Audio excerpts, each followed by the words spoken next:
This is your AEW Dynamite review for July 28th. This is your Fight for the Fallen edition of Dynamite tonight from Charlotte, North Carolina. They had just shy of 7,000 people in the building tonight, a very loud 7,000.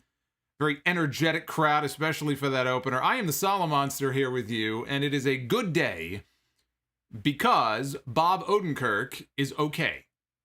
Very, very, very happy to hear that. Bob Odenkirk, for those of you who don't know, actor, comedian on one of my favorite TV shows, Breaking Bad and Better Call Saul, the spinoff from Breaking Bad.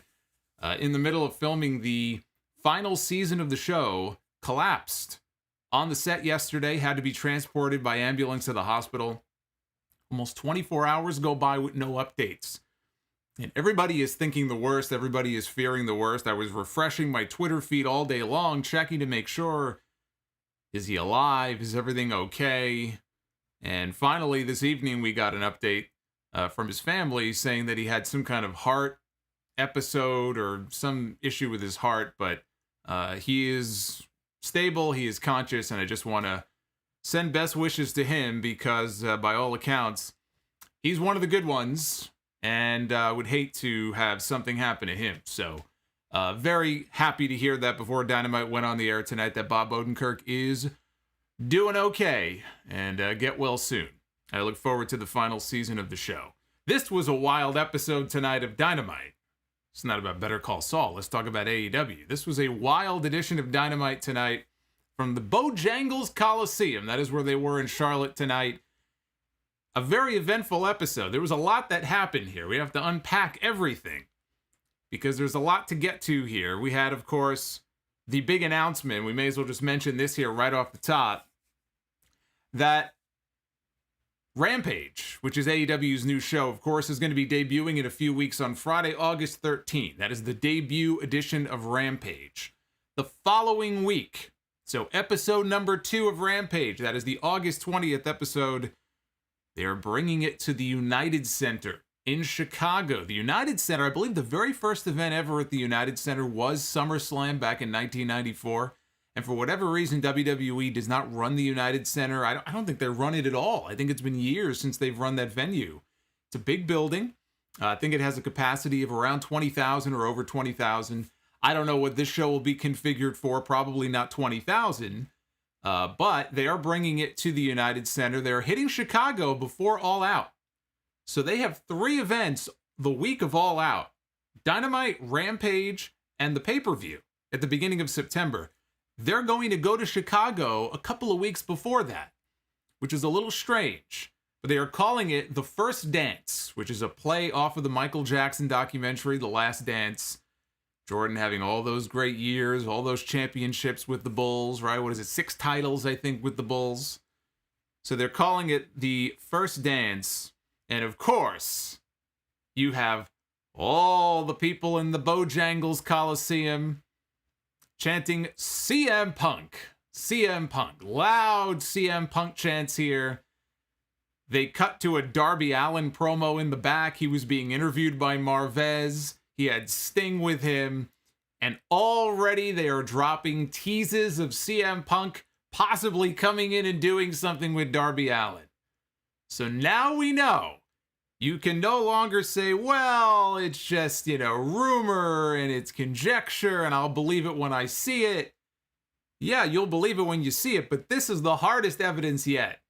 That after all the teases and all the rumors and all the years, 7 years this guy has been away from wrestling, CM Punk all but confirmed tonight to be coming into AEW. They did everything but just flat out tell you that, hey, we're going to have CM Punk on the show. But that is a big announcement for them because that's a big venue for them to run, and they would not be going there if they didn't have something special planned. So the idea that they're going to hold off on debuting Punk until All Out, to me, from what it sounds like, went out the window tonight. And it sure looks like CM Punk is going to be making his debut before the pay-per-view on that show, and Darby Allin may well be his first opponent. So that was the biggest news coming out of the show tonight.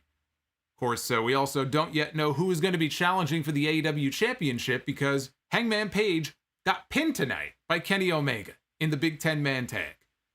Stipulation was that if he were to win, he would get a title match against Omega. Not going to happen. Kenny Omega gets the pin, gets the win. We'll talk about where they may be going with that. And of course, the main event tonight was the No Rules match. Chris Jericho and Nick Gage making his national wrestling debut, his national wrestling television debut here tonight. Now, I know we have a lot of Nick Gage. I'm sure we have a lot of Nick Gage fans. We probably have a lot of people who don't like Nick Gage and who don't like that style of ultra-violent wrestling. I watched Nick Gage tonight, and I just thought to myself, this guy has no business being in the main event on TNT. I'm sorry. He just has no business being in the main event on TNT. I know he's got his fans, and we're going to talk about the match because it's not a case where I hated everything about the match. Tonight's show, to me, the biggest takeaway, you got a little bit of everything on this show.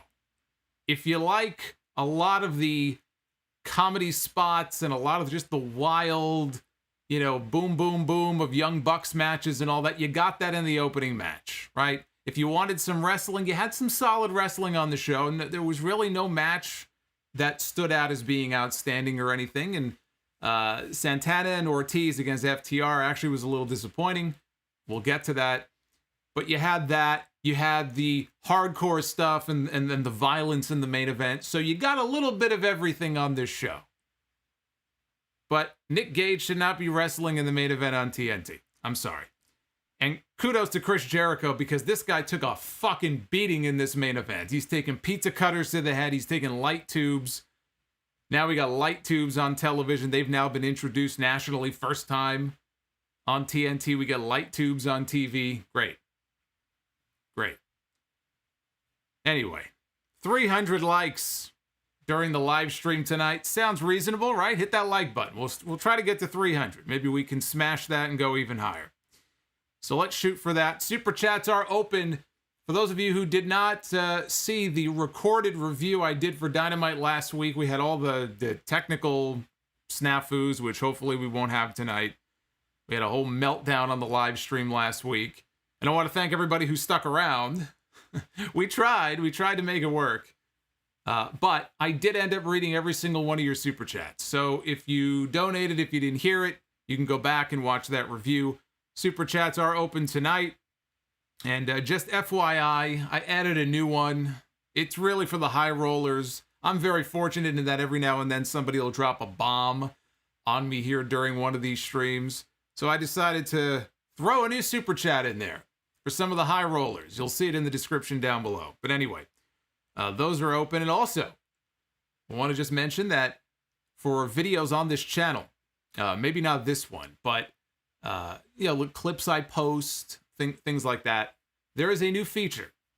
We have super chats during the live streams. Well, now we have super thanks. So it's kind of like a super chat. It doesn't show up on screen, but if you want to show your support for the channel, if you're wondering, what is that word thanks under a lot of my video clips now where it says share, it says thanks now.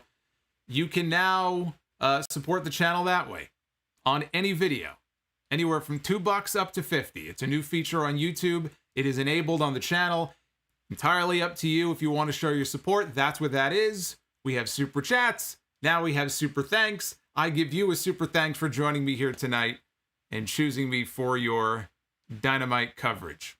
So, with that out of the way, let us get into this wild and crazy show. We opened with the big 10-man elimination tag team match. Hangman Page and the Dark Order against the Elite. Kenny Omega, the Young Bucks, Doc Gallows, and Carl Anderson. The stipulation is that if Hangman and the Dark Order win, Adam Page would get an AEW title match against Kenny Omega, and the Dark Order would get a tag team title match against the Young Bucks. They had a really cool, this I thought was cool. They had a really cool cowboy-themed video entrance for Hangman and the Dark Order to open the show. Sounded like something that would be narrated by Sam Elliott. It wasn't Sam Elliott, but it just kind of reminded me of like a Sam Elliott narration. This was really cool. I thought that the whole entrance with Hangman and the Dark Order and them coming out and posing together was a really cool visual. And we went from a really cool entrance for the baby faces to a decidedly uncool entrance for the heels. And Steven Chappa is getting us started tonight on the right foot because he just dropped a hundy bomb. $100 from Steve Chappa. Look at this. Already, we're only a few minutes into the stream. Steve, you're awesome. And so are you. Epsilon Sama going with the 420. Undertaker 420. I love it. I love it. We'll get through all your super chats a little bit later. But we go from a really cool entrance that I liked and I thought was pretty badass to a decidedly uncool entrance for the heels. Maybe that's what they were going for. They wanted to come out looking like geeks because that's how they came across here. We had Justin Roberts announcing the starting lineup for the Elite. They all got NBA-style intros. They came out with basketballs. They're wearing jerseys as part of their entrance. This is all part of the promotion for the new Space Jam movie with LeBron James, Space Jam 2. I saw Space Jam 1 many years ago. I have no interest in seeing Space Jam 2, but perhaps some of you have. So if you have, let me know in the chat. How was Space Jam 2? Is it worth me eventually going and watching it when it pops up on Netflix or something, or Disney Plus or whoever released the movie? I have no interest in seeing this. I've heard nothing but horrible things about Space Jam 2. But that could just be, people comparing it to the first movie. Maybe if you have kids, you thought it was a rather enjoyable movie. But let me know. But that's why they did this. It was part of the promotion, the synergy with the movie. They even came to the ring to the Space Jam theme. Y'all ready for this? By 2 Unlimited. Holy shit, 2 Unlimited. That takes me back to my middle school days. Twilight Zone. Man. I miss all that music. Omega and the Bucks also can dribble a basketball to save their life. Let's just mention that. This was John Silver's first match back from injury. Oh, HBO Max. I'm sorry. I got my streaming services all mixed up. You're right. It's HBO Max. I don't have HBO Max. So it doesn't matter. I don't even think, are there any HBO shows I even watch? I mean, I used to have a lot of good shows. Well, I guess maybe, I don't know, probably the True Detective shows. That might have been the last thing I really watched on HBO. Anyway, this was Silver's first match back from his shoulder injury. He had the kinesio tape on his shoulder. Some highlights here. This is one of those car crash matches where you can't keep track of everything that's going on. It's just non-stop action. It's a spot fest. That's what this was. That's what I was saying before. If you're into the spot fest type stuff, you love this match. I love the insanity of the match. I love the fact that the crowd was 110% invested in everything that was going on in this match. They were 110% behind Hangman Page. And I love it. Because he is the top babyface in the company, and they should be. They should be 100% behind him. It's not a matter of the Dark Order lifting up Hangman Page. Hangman Page has lifted up the Dark Order to where they come out and are getting a rub in effect from him. Because they're associated with somebody who's, going to be challenging for the World Championship. So people were into all of this. It was nonstop action. We had Alex Reynolds and Nick Jackson. They were fighting up top. Reynolds superplexed Nick onto all of the other wrestlers down below in the pile, out on the floor. We had Carl Anderson eliminating Alex Reynolds first with a handful of trunks. Again, it was an elimination-style Survivor Series type match. So Reynolds was gone. We had the Dark Order hitting the Fatality to put away Carl Anderson as Stu Grayson got the pin. That evened things up at 4-4. Man, a lot of hate in the chat for Space Jam 2. I guess I'm gonna stay away. I'm going to stay away from Space Jam 2. That's okay. I just learned about this new, I don't know if it's a series or it's a series of movies called Fear Street on Netflix. Apparently there's 3 of them. I had never heard of it. I saw a random tweet from BuzzFeed yesterday. I'm looking forward to watching that. I'll spend my time watching Fear Street. You guys can watch Space Jam. We had Stu Grayson, who, there was a spot here that was very scary. Stu Grayson did, I believe it was a moonsault or some kind of dive out of the ring onto a bunch of guys outside. His head, the back of his head, smacked the ground. It might have been part of the metal ramp. but it smacked the ground. And clearly he knocked himself loopy there for a second. Hopefully he's not concussed. He might have a knot on his head. But his head smacked the ground, and I just went, ugh, that did not look good. But he was a ball of fire here, and he brawled into the crowd with Gallows, and they ended up both being counted out, so they were gone. We had Evil Uno going for a top rope senton to the AEW champion, who got his knees up. V-trigger and One-Winged Angel followed, and that was the end of Evil Uno. We had the Young Bucks, during the commercial break, hit an apron powerbomb to Hangman Page. That took him out of the picture for a while. And so one of the goofy spots here in this match that I'm sure is going to piss a lot of people off. All the people that don't like the Young Bucks are going to look at this and there's going to be steam coming out of their ears. Brandon Cutler, who is out there with them, he brings a basketball hoop over. So we now have a basketball hoop at ringside. Matt Jackson has, who did he have? Silver. I think it was John Silver. They're setting up for either an Indie Taker or a Meltzer driver. Nick Jackson is in the ring. He's got a basketball. And they end up hitting an Indie Taker, and the idea was, as Nick Jackson was going to be coming down for the move, he was going to dunk the basketball. But he missed. And I don't think that it was a case of, well, they're heels and he missed on purpose. No, I think he was trying to make the shot. And he definitely did not. And it bounced off the rim, and the fans let him have it. I mean, it kind of works because they are prick heels, but I think he was trying to hit the shot. And he just completely fucked it up. But they hit the Indie Taker. Back in the ring, BTE trigger followed to eliminate John Silver. So we were down here. We were down to Hangman Page all by himself against Kenny Omega and the Young Bucks 3-on-1. Page and Omega go face to face. Omega spits in his face. And a slugfest ensues. So there goes the idea of them not touching before the pay-per-view, which I was wondering coming in. Are they going to keep them apart? Now, is Omega going to avoid him? Is Omega going to get intentionally counted out just to keep away from Hangman? But no, they were going at it tooth and nail. They actually wrestled quite a bit down the stretch here in this match. The Bucks ran in with double super kicks, and we had triple super kicks from all the Elite members to Hangman, but he kicked out. It was a draping 450 splash by one of the Bucks again. Hangman kicked out.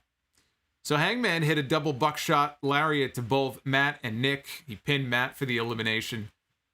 Omega tried to use one of the tag team belts as a weapon, but Rick Knox stopped him from using it. Of all the referees to put in a match like this, with all of the action and all of the insanity, trying to keep track of 10 different guys, plus Brandon Cutler on the outside, you put Rick fucking Knox as the referee in this match. You get what you deserve. So Rick Knox takes the belt away from him. Hangman ends up hitting the Deadeye on Omega for a great near fall. But Jim Ross did not see it that way. Even though Kenny Omega kicked out. Jim Ross did not see it that way. And Jim Ross made the comment here. He said that Hangman just pinned the AEW champion. And I thought, by watching a different match, did he perhaps have a different angle? Is he looking at a different camera than I was looking at? But Don Callis was on commentary. He immediately called out JR. Oh, JR. So Omega ends up clobbering Hangman with the AEW title belt, which Rick Knox, of course, did not see. Hangman kicked out anyway. And the fans are into it, man. Every near fall, every time Hangman kicks out, they cheer louder and they cheer louder because they want to see this guy win. 2 V-triggers and a One-Winged Angel later, he didn't win. And Kenny Omega pins Hangman Page. So as of right now, as things stand at this moment, Hangman Page gets no championship match, and Kenny Omega has no opponent for All Out. I see a lot of people online wondering, well, what are they going to do? Well, what does this mean for Hangman? I guess they're not doing the match until Full Gear. Or I guess CM Punk is going to get a world title match in Chicago at All Out. I don't see it that way.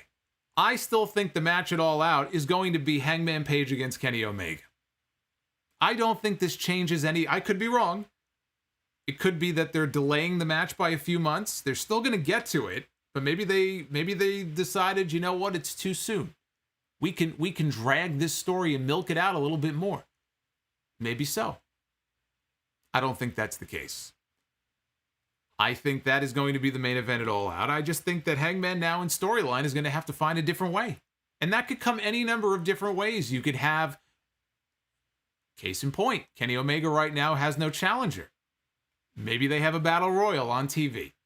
Hangman is in the battle royal, or he has to earn his way into the battle royal, and he wins a battle royal, or he wins some kind of tournament. There's any number of things that they could do to get him back into the match. You still have about 5 weeks until All Out. You've got 5 weeks of television, not even including Rampage, to come up with some kind of story where Hangman can scratch and claw his way back in. And I think he will.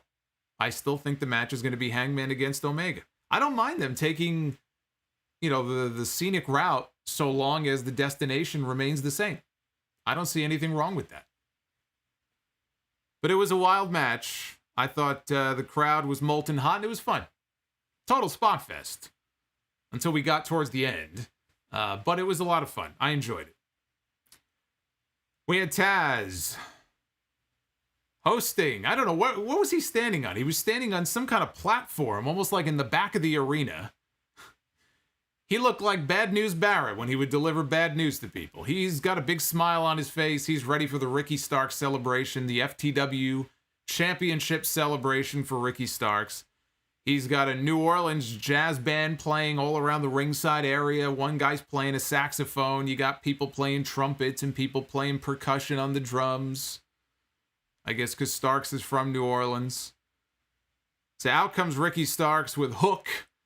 I don't know where Will Hobbs was.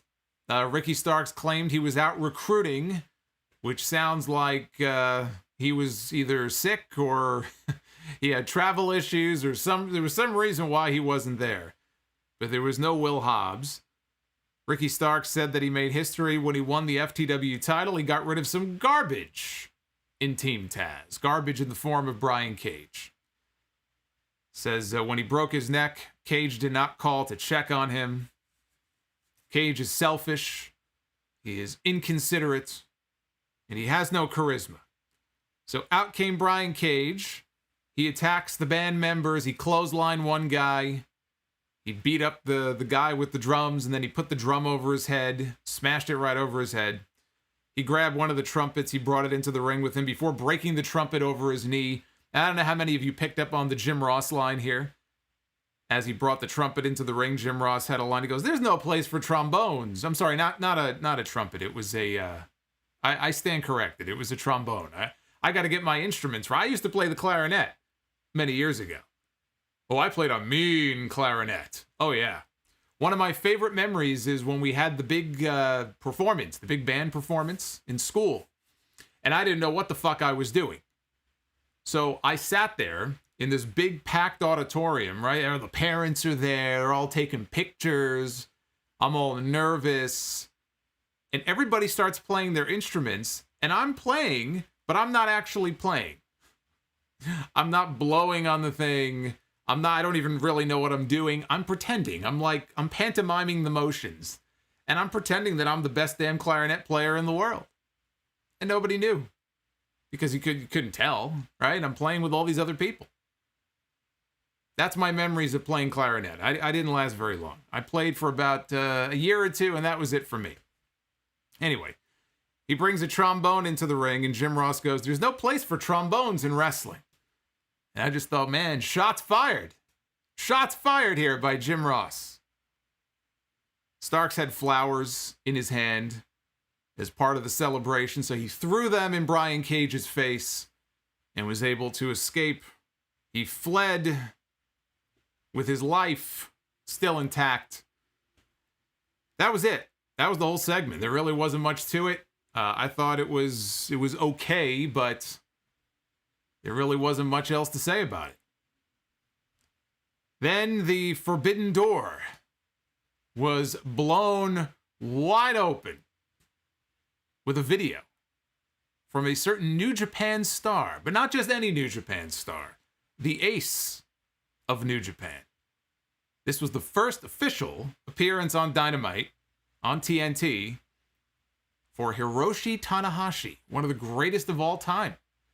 Appearing here, sending in a video message to all the AEW viewers, said that he would be challenging the winner of tonight's IWGP United States Championship match between Lance Archer and Hikuelo. He would be challenging for the U.S. title. Now, he didn't say where. He didn't say when. And that should have been a giveaway right there. Wait a minute. He didn't say he was coming to the States. He didn't say he was coming to Dynamite. He didn't say he was coming to All Out.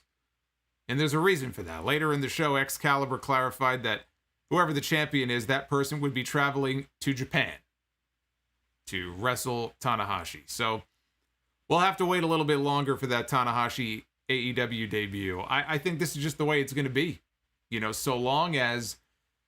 I mean, we're having issues here in this country, too. A lot of countries are. But in Japan, things are just really bad with the whole COVID situation.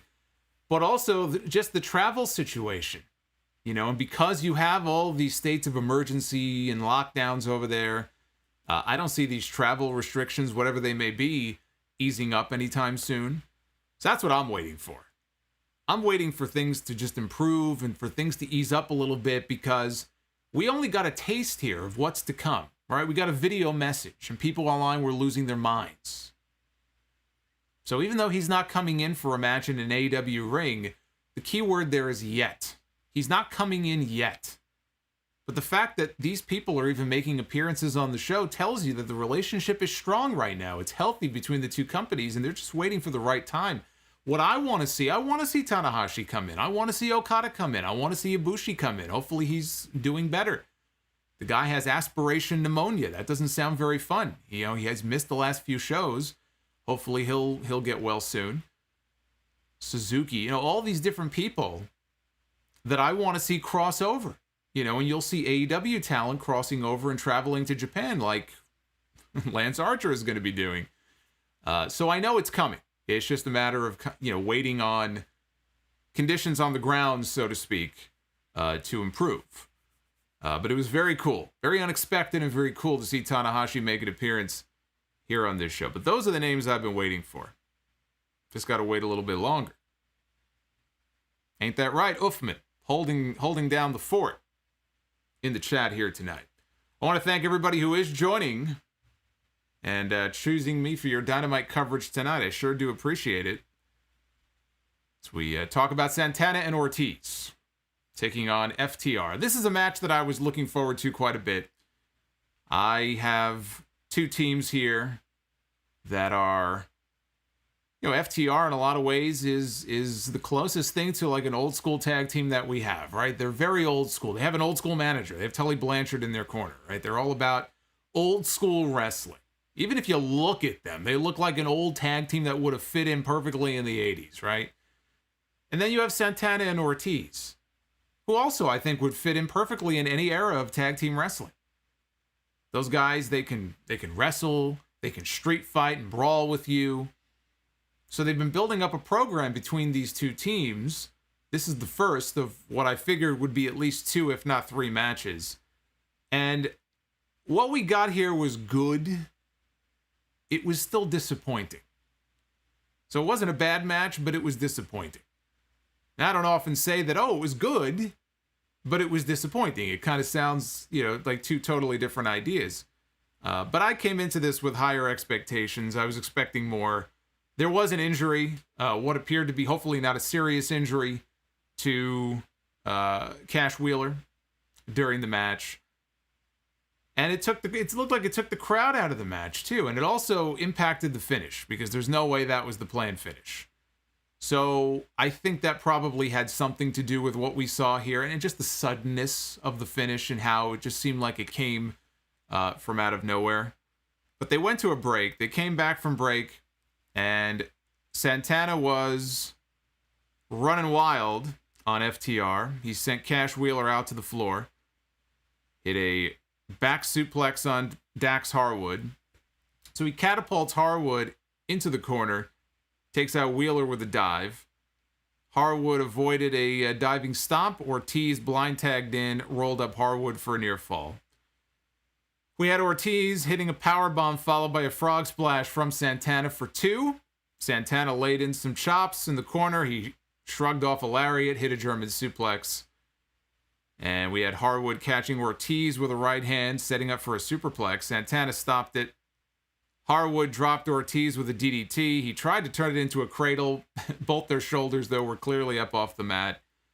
Harwood took out Santana with a baseball slide, hit a brainbuster on Ortiz for the surprisingly clean and very sudden win.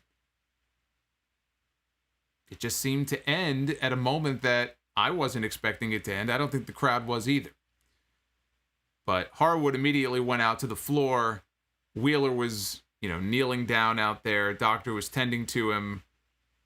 He was up. He was just kneeling down. It looked like he had a bad cut on his arm, or maybe a bad gash. So again, hopefully nothing serious, but this will not be the last time. This will not be the last time that we see these two teams battling each other. I had figured that FTR was going to win the first match anyway. And you have Santana and Ortiz come back, maybe it all out. In the rematch, they pick up the win. Possibly, if there is a rubber match, you do one more match, and Santana and Ortiz win that. They go on to All Out to challenge the Bucks, and that's where they win the tag team titles at Arthur Ashe Stadium at the New York City show in September. And that is still the way I think things are going to play out. I think that's the way things should play out. But unfortunately, the injury seems to have taken some of the piss out of this match, if you will. Tony Schiavone earlier in the day was interviewing Britt Baker in the back in Rebel, and Britt was talking about the fact that she tapped out Nyla Rose in their match last week despite having a broken wrist. The women's champion has a broken wrist, and I have still seen no update as far as how serious it is or anything like that. But obviously she can at least appear on television while she heals up. But she was talking about, don't hold your breath, waiting for me to fail, the usual Britt Baker promo, talking herself up. All right, let's see what's going on here. Let me take a quick pause here. Let's take a quick pause here. I just have to take care of some stuff here in the chat. Always fun to multitask here on these streams, isn't it? Isn't it always fun? Talking herself up. Anyway, for those of you who are tuned in here, I want to thank you all for tuning in. Come on in. I'm just taking care of some house cleaning here. And then we're going to move on to the next match here. All right, let's see here. Let us see what is going on here in the chat. Ay, ay, ay.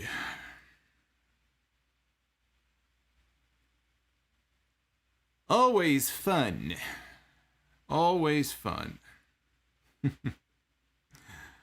Always fun when you get the spammers in the chat. Or bots, or whatever they are. Spammers, bots. It's always one or the other. Alright. Let me see. I may have to switch over to members only, but I'm trying to see if we can make it so only subscribers can be in the chat, because I don't have time to go through all the different messages, so this will be easier. Oh, yeah, always fun, right? All of these unexpected surprises.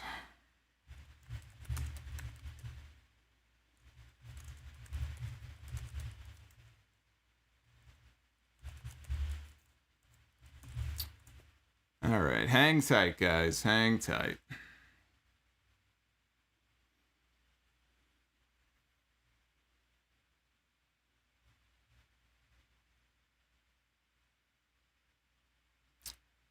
Hang tight.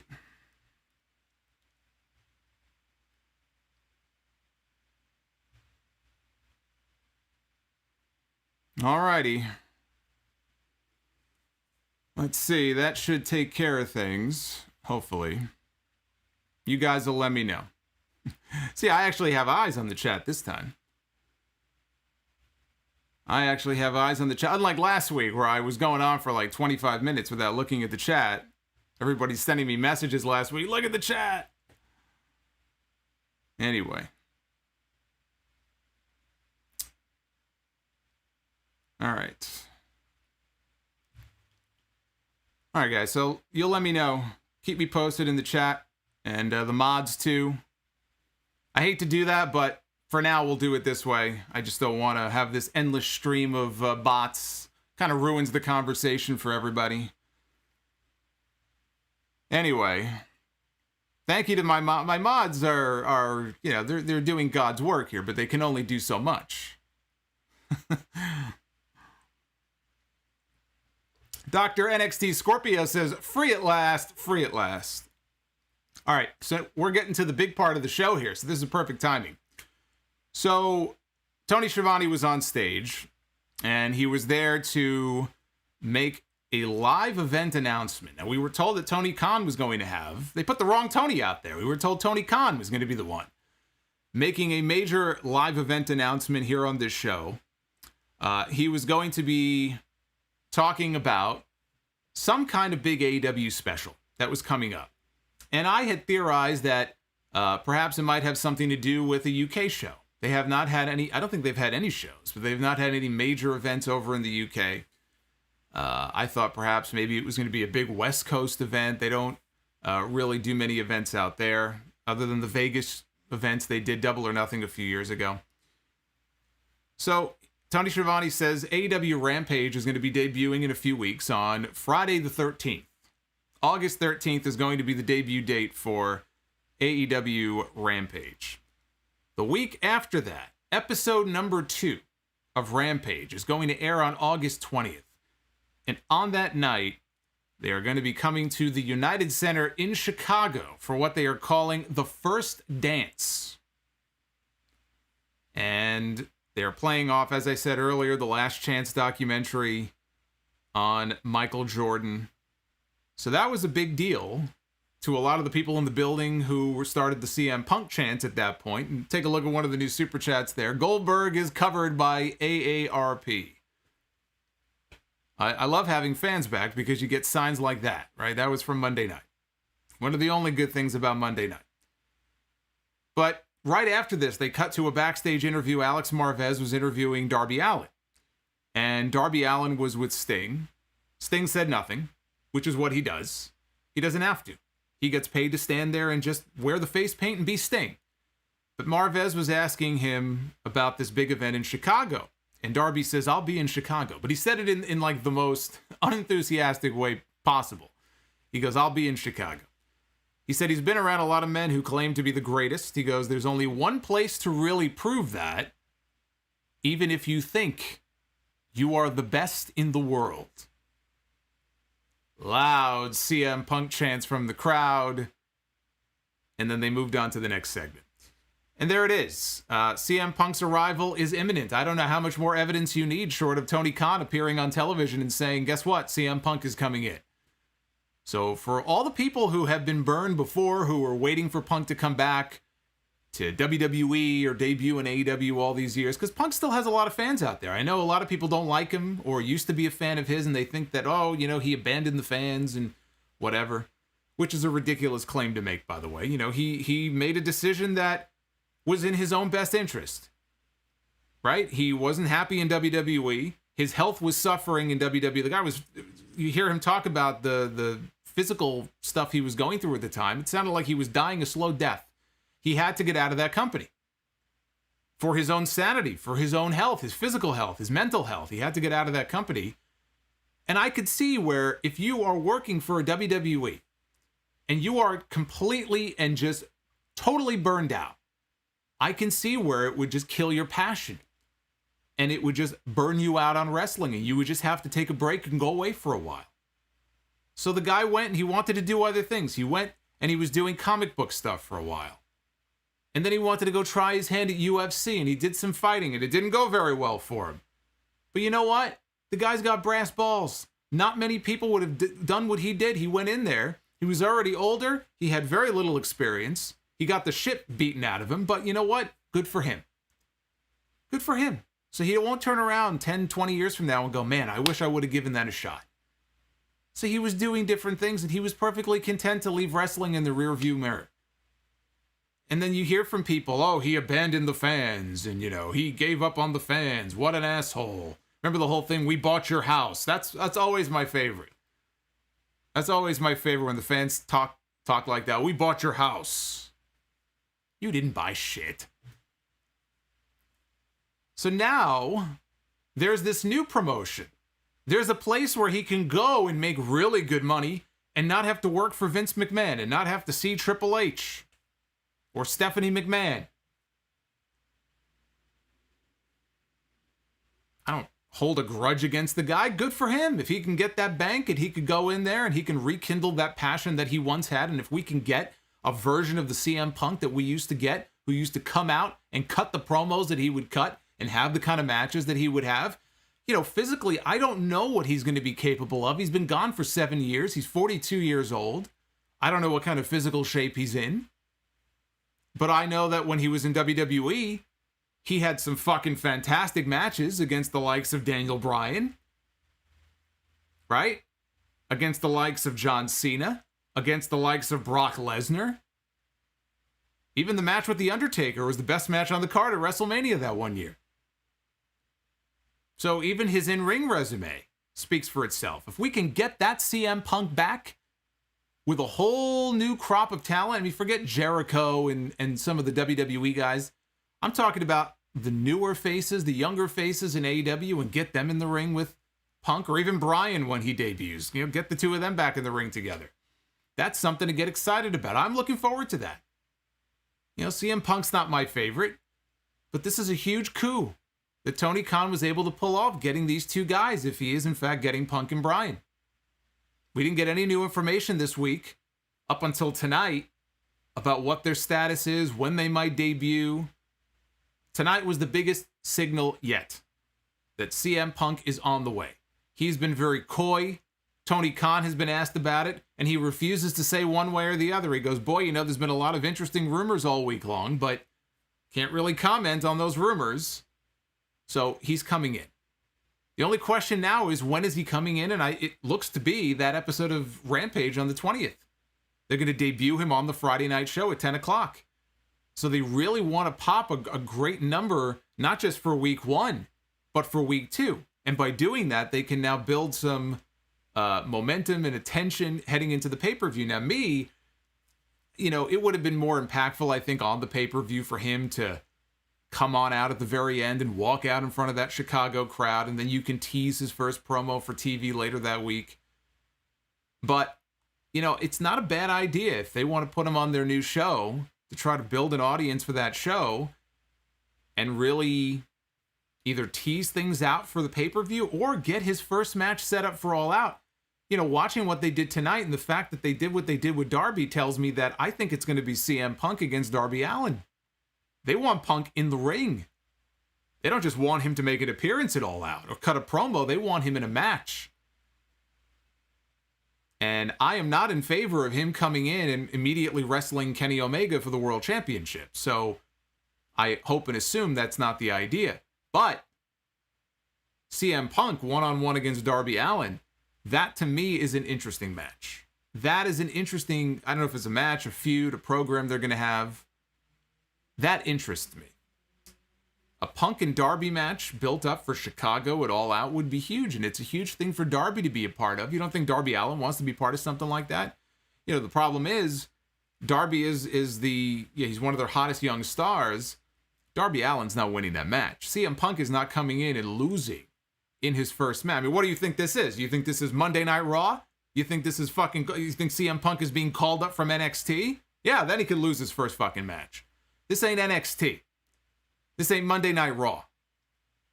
CM Punk does not come back after 7 years and lose in his first match.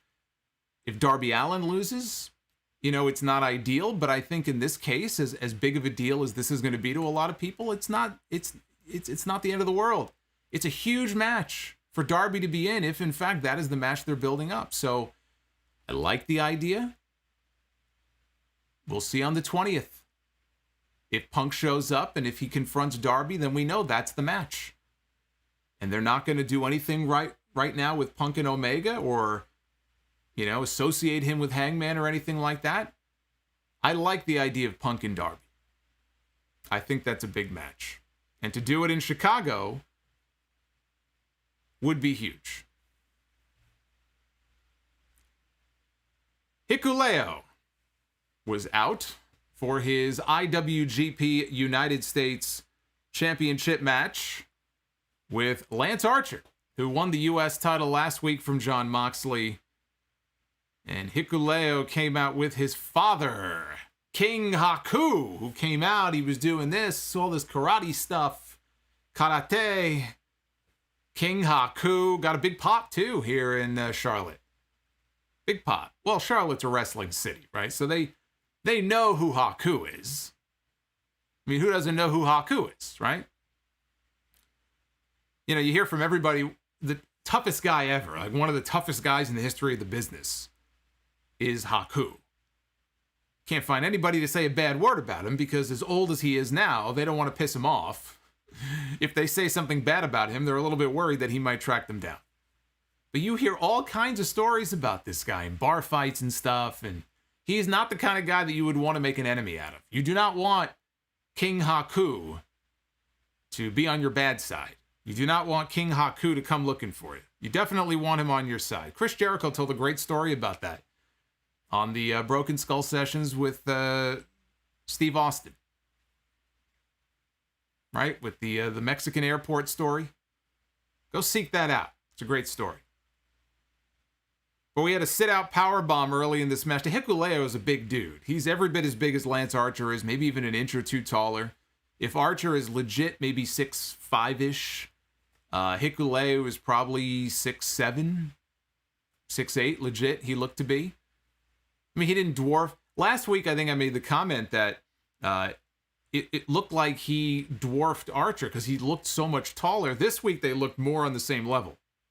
So I don't know if Hikuelo was wearing lifts in his boots last week or it was just the way that he was positioned on TV. I don't know, but they're both big dudes. He had a sit-out powerbomb to Archer.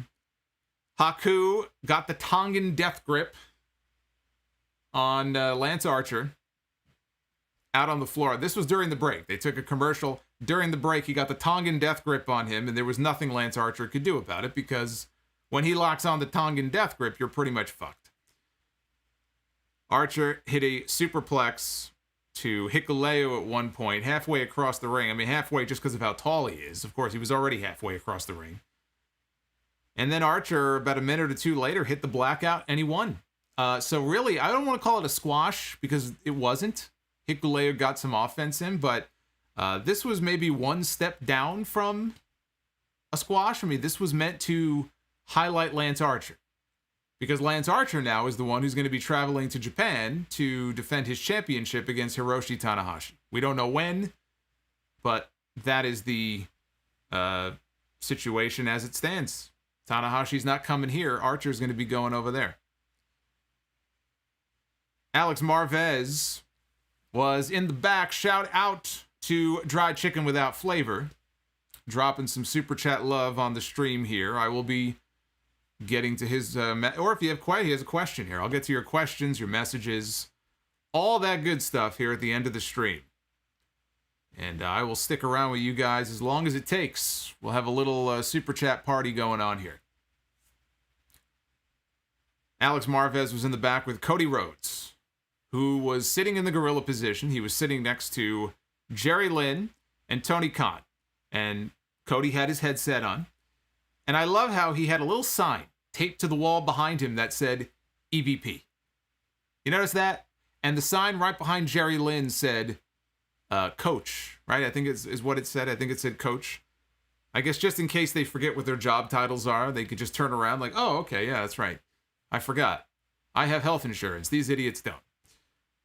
So Marvez starts asking Cody about his match next week with Malachi Black. They're going to be going one-on-one on Dynamite Homecoming. They're going to be back at Daly's place next week for 1 week. Although the way things are going, they may end up back at Daly's place for longer than a week. I hope not, but it's possible. But he was going to ask him about his match. He started speaking, and out of nowhere comes Malachi Black to attack Cody Rhodes, and they start brawling. They brawl up the stairs, through one of the entrance tunnels, into the arena. People are going crazy for this. They were way more into Malachi Black than they were Cody. They were huge into Black. These people love Malachi Black. And he hit a jumping knee to Cody on stage. A bunch of wrestlers and agents rushed out to break things up. One of them was Fuego del Sol. And poor Fuego del Sol was murdered by a black mass kick. Fuego del Sol's grandchildren are going to be feeling that kick. My man here got knocked the fuck out. So, nice little scuffle here, great action. People were just chomping at the bit. They wanted to see these guys go at it. So they're going to go at it next week. And again, my expectation is very simple. Malachi Black wins, and Cody Rhodes goes away because he's filming his television show. He's filming his reality show. And if he's able to make it back in time, they will have a rematch at All Out. This is only match 1. But Malachi Black will get the win next week. Not a doubt in my mind. As he should. Miro. We had a Miro video promo in the back. He was talking about Lee Johnson challenging him next week. He said Johnson was really talented, but all he needs in life is God and his double-jointed wife. I'll just take the double-jointed wife. I don't need anything else. That's all I need. You could have God and whatever the fuck else you want. Just give me the double-jointed wife. He's not wrong. Good for him. He says a glorious reckoning awaits Lee Johnson. We had Christian Cage tagging with Jurassic Express, Jungle Boy, and Luchasaurus, taking on the Hardy Family Office, Private Party, and Angelico. And we had Christian and Angelico start things off. And he was working with Jungle Boy. There was a double hip toss spot here. Jungle Boy tagged in with an arm drag. Went to the floor. Got a cheap shot from Matt Hardy. Did Jungle Boy. And the babyfaces chased Matt Hardy all the way to the back. Back in the ring, Mark Quinn had control on Jungle Boy, but he escaped. Tagged in Luchasaurus. He went wild. Hit a triple German suplex on all 3 opponents. And he went for a double choke slam on Private Party, but they fought out of it. They took him, as well as Christian, out. Jungle Boy hit the rebound discus lariat, took out Angelico and Mark Quinn before a frog splash from Luchasaurus. And a frog splash from Christian Cage earned the win for their team. Christian now, he's all happy, right? He got the big win. He's going around ringside. He's slapping hands with the fans. All of a sudden, he gets cold-cocked by a fan. Only it's not a fan. He disrobes, or not disrobes. He he pulls down. There's a visual for you. He pulls down his hood, and it's the Blade who hit Christian with the brass knucks. So I guess they're setting up Christian against the Blade. Perfectly fine mid-card match. Nothing more, nothing less. But this whole Christian Cage alliance with Jurassic Express, it's got to be building to something. Somebody's got to be turning on somebody. And, you know, Jungle Boy, unless he's going to completely abandon the gimmick, you know, and cut his hair or just kind of ponytail it back and become the, you know, almost like the preppy boy son of a celebrity and just go full-on heel, which, I mean, maybe at some point he can do that, but I just think, you know, Jungle Boy's got to be, what, top 3, top 4 baby faces in the company? I wouldn't be turning him. Christian could turn. I see no issue turning Christian. Christian's a very good heel. But this has got to be going somewhere. This partnership, this alliance, this friendship can only last so long. It's wrestling. Everybody turns on everybody. It's a fucking shitty business. Look what happened with Dakota Kai and Raquel Gonzalez on NXT this week. You can't trust anybody in this business. So it's just a matter of who turns. I would turn Christian. That's what I would do. Hollywood Jack Perry. That's exactly right. Perez in the chat. Hollywood Jack Perry. Here's my issue with that, right? That sounds great in theory. I think if you have the right person to pull that off, it could really be, a fun gimmick. He can't cut a promo.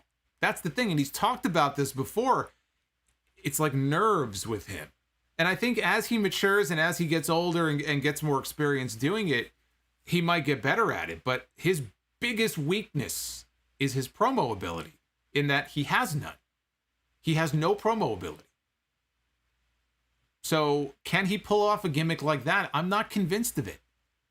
Some guys can be a very kind of timid, shy babyface, and then they go heel, and it's like they're more comfortable. It opens up all these fun things they could do, and they kind of grow into being a good promo. I don't know that he can pull that off. I don't see it. If you're going to do a gimmick like that, you've got to have the promo ability, and I just don't think he's got it in him. He might eventually, but right now I don't see it. But Hollywood Jack Perry at some point, yeah. That'd be a hell of a gimmick. Thunder Rosa, who is now All Elite. She is officially a full-time contracted performer with AEW, and this was her first match since signing her full-time deal. One-on-one with Julia Hart. They gave her a win here. Didn't have much of a match. It went about 3 or 4 minutes. It wasn't anything special. It was more of a highlight reel for Thunder Rosa. She hit a corner drop kick in the end and followed it up with the Fire Thunder Driver for the win. A great pickup and a no-brainer for Tony Khan. I mean, it was only a matter of time before her contract with the NWA expired at the end of the year. She was able to get out of it early. And, for all these acquisitions we keep hearing about, Tony Khan is signing CM Punk, or he's signing Daniel Bryan, or Paul White, or Mark Henry, or Aleister Black, Andrade. What's the one commonality between all of them? It's all men. They have a women's division, which is not all that strong at the moment. It's stronger than it was maybe 6 months or a year ago, but it could still use some work. You add Thunder Rosa in there full time, that's one way to improve your women's division. So she is a huge pickup for them because you don't really hear about any major female acquisitions. Well, she's a major female acquisition. Now they have her all to themselves. And over time, they can build her up for the eventual rematch with Britt Baker. Wouldn't do that for a while. But at some point, you are going to have to revisit that rivalry between Britt Baker and Thunder Rosa. And Thunder Rosa, I think, is going to be your next AEW Women's Champion. I know Britt Baker is going around getting babyface reactions from these live crowds. I said last week, although you may not have heard it on the live stream because it crapped out, but I was saying if there's one person who could turn Britt Baker from being this babyface, the way she gets cheered, to the people booing her and being the decisive heel, it's Thunder Rosa, because people like Thunder Rosa. She's fucking great. What's not to like? So I look ahead to who is going to be the one to take the championship off of Britt Baker, and I say it's Thunder Rosa. And now that she's signed full-time, there's no reason for it not to be. There's no reason for it to be anybody else but her. Jon Moxley was backstage for a promo. He vented about seeing the French and the Croatian water polo teams getting into Japan when he can't. He said the moment that he didn't have the championship anymore, all of a sudden Tanahashi shows up on Dynamite. And he said, screw you. He said Tanahashi does not get to wrestle him. He said the forbidden door might be open, but ain't nothing good waiting for you on the other side. So it looks like he still wants to wrestle somebody from New Japan. Maybe they can get Suzuki in. If you've seen Moxley and Suzuki before, that would be a fun match to repeat here on American soil. So if that is what this is building to, Moxley kind of throwing down the gauntlet to other talent from New Japan, that should be a number one on their list. Then we got the main event. It was a no-rules main event. The second labor of Jericho. Chris Jericho, the Painmaker, against Nick Gage, making his national wrestling debut. I did not know a whole lot about Nick Gage until I saw his Dark Side of the Ring episode a few months ago, and I did a whole review. And I kept an open mind about it because I am not a big fan of deathmatch wrestling. There are death matches I've seen that I've enjoyed. I am generally I'm just not into the style with the pizza cutters and the panes of glass and the fucking light tubes. I know it has an audience. I'm not really in that audience, but I watched his Dark Side of the Ring episode. I got to know what makes this guy tick, his history, what he's been through, the shit that he's done, the crimes he committed, the bank robbery, his brother's death, right? Justice Payne. I got to learn about this guy, stuff that I didn't know about him. So I at least have an understanding somewhat about him and why he does the stuff that he does. The fact is, though, Tony Khan brought him in. He walks out there, and boy, did he stick out like a sore thumb. This was just bizarre. And I knew it would be bizarre because you got Chris Jericho in there. And think of everything that Jericho has done in his career. And he's live on TNT television wrestling Nick Gage in a death match. It was a total clash of styles. It's the reason I was actually looking forward to seeing this match. I was wondering, how are these two going to work together? How much punishment is Chris Jericho willing to put himself through? Jericho's 50, right? Or almost 50 years old. I think he is 50. He doesn't have to do what he did tonight. Chris Jericho is getting paid, I'm sure, very handsomely to be part of AEW. He was a big part of getting this company off the ground. He was their first champion. Chris Jericho does not have to go out there and subject himself to barbed wire and glass and pizza cutters and all the things that we saw. I don't know if we saw barbed wire, but all of the shit that we saw him doing tonight, I got to give the guy credit. You know, there's a lot of things you could say about Jericho and some of the stuff he's done recently and stuff he said, you know, but the reality is he went in there tonight. He wrestled Nick Gage's style. Nick Gage didn't wrestle Chris Jericho style. Chris Jericho wrestled a Nick Gage match. And Jericho took a fucking beating in this match. Jericho was bleeding more than Gage was when it was over. I figured that Gage would be bleeding and Jericho would be bleeding. He was bleeding too, but not like Jericho. Jericho was bleeding like a stuck pig out there. And that he didn't have to do that. So, respect to Chris Jericho, but I just came away from this match thinking this was just the dumbest fucking thing that Jericho has ever done. I mean, this is just ridiculous. Why would you subject yourself to this? I understand they're telling a story here with MJF, the labors of Jericho. He's making him work to get the match. But there's another reason why when this was over, I thought to myself, at least the order of everything, I said, this was pretty dumb. And we'll get to why here at the end. But right away, the match hasn't even started yet, and Gage already has a pizza cutter in his hand. And I did see the match, by the way. I saw the match with Gage and Matt Cardona, and I could say the same thing about Matt Cardona. Kudos to him for going into his world at that GCW show last week and taking a fucking beating and getting carved up by this guy, looking like a crossword puzzle, and he comes away as the GCW champion. They have a fun little angle going on there now where he's at Disney World with the belt. But he went out there and he earned the respect of those fans. I still think he's absolutely crazy for doing that. But good on Cardona, at least, because he was able to generate a lot of buzz for himself. Get a lot of people talking on social media last week. It was almost like Jericho now was trying to catch up with Cardona. He saw all the attention Cardona got. He got jealous. He goes, well, I got to do the same thing. I got to live up to all these expectations now.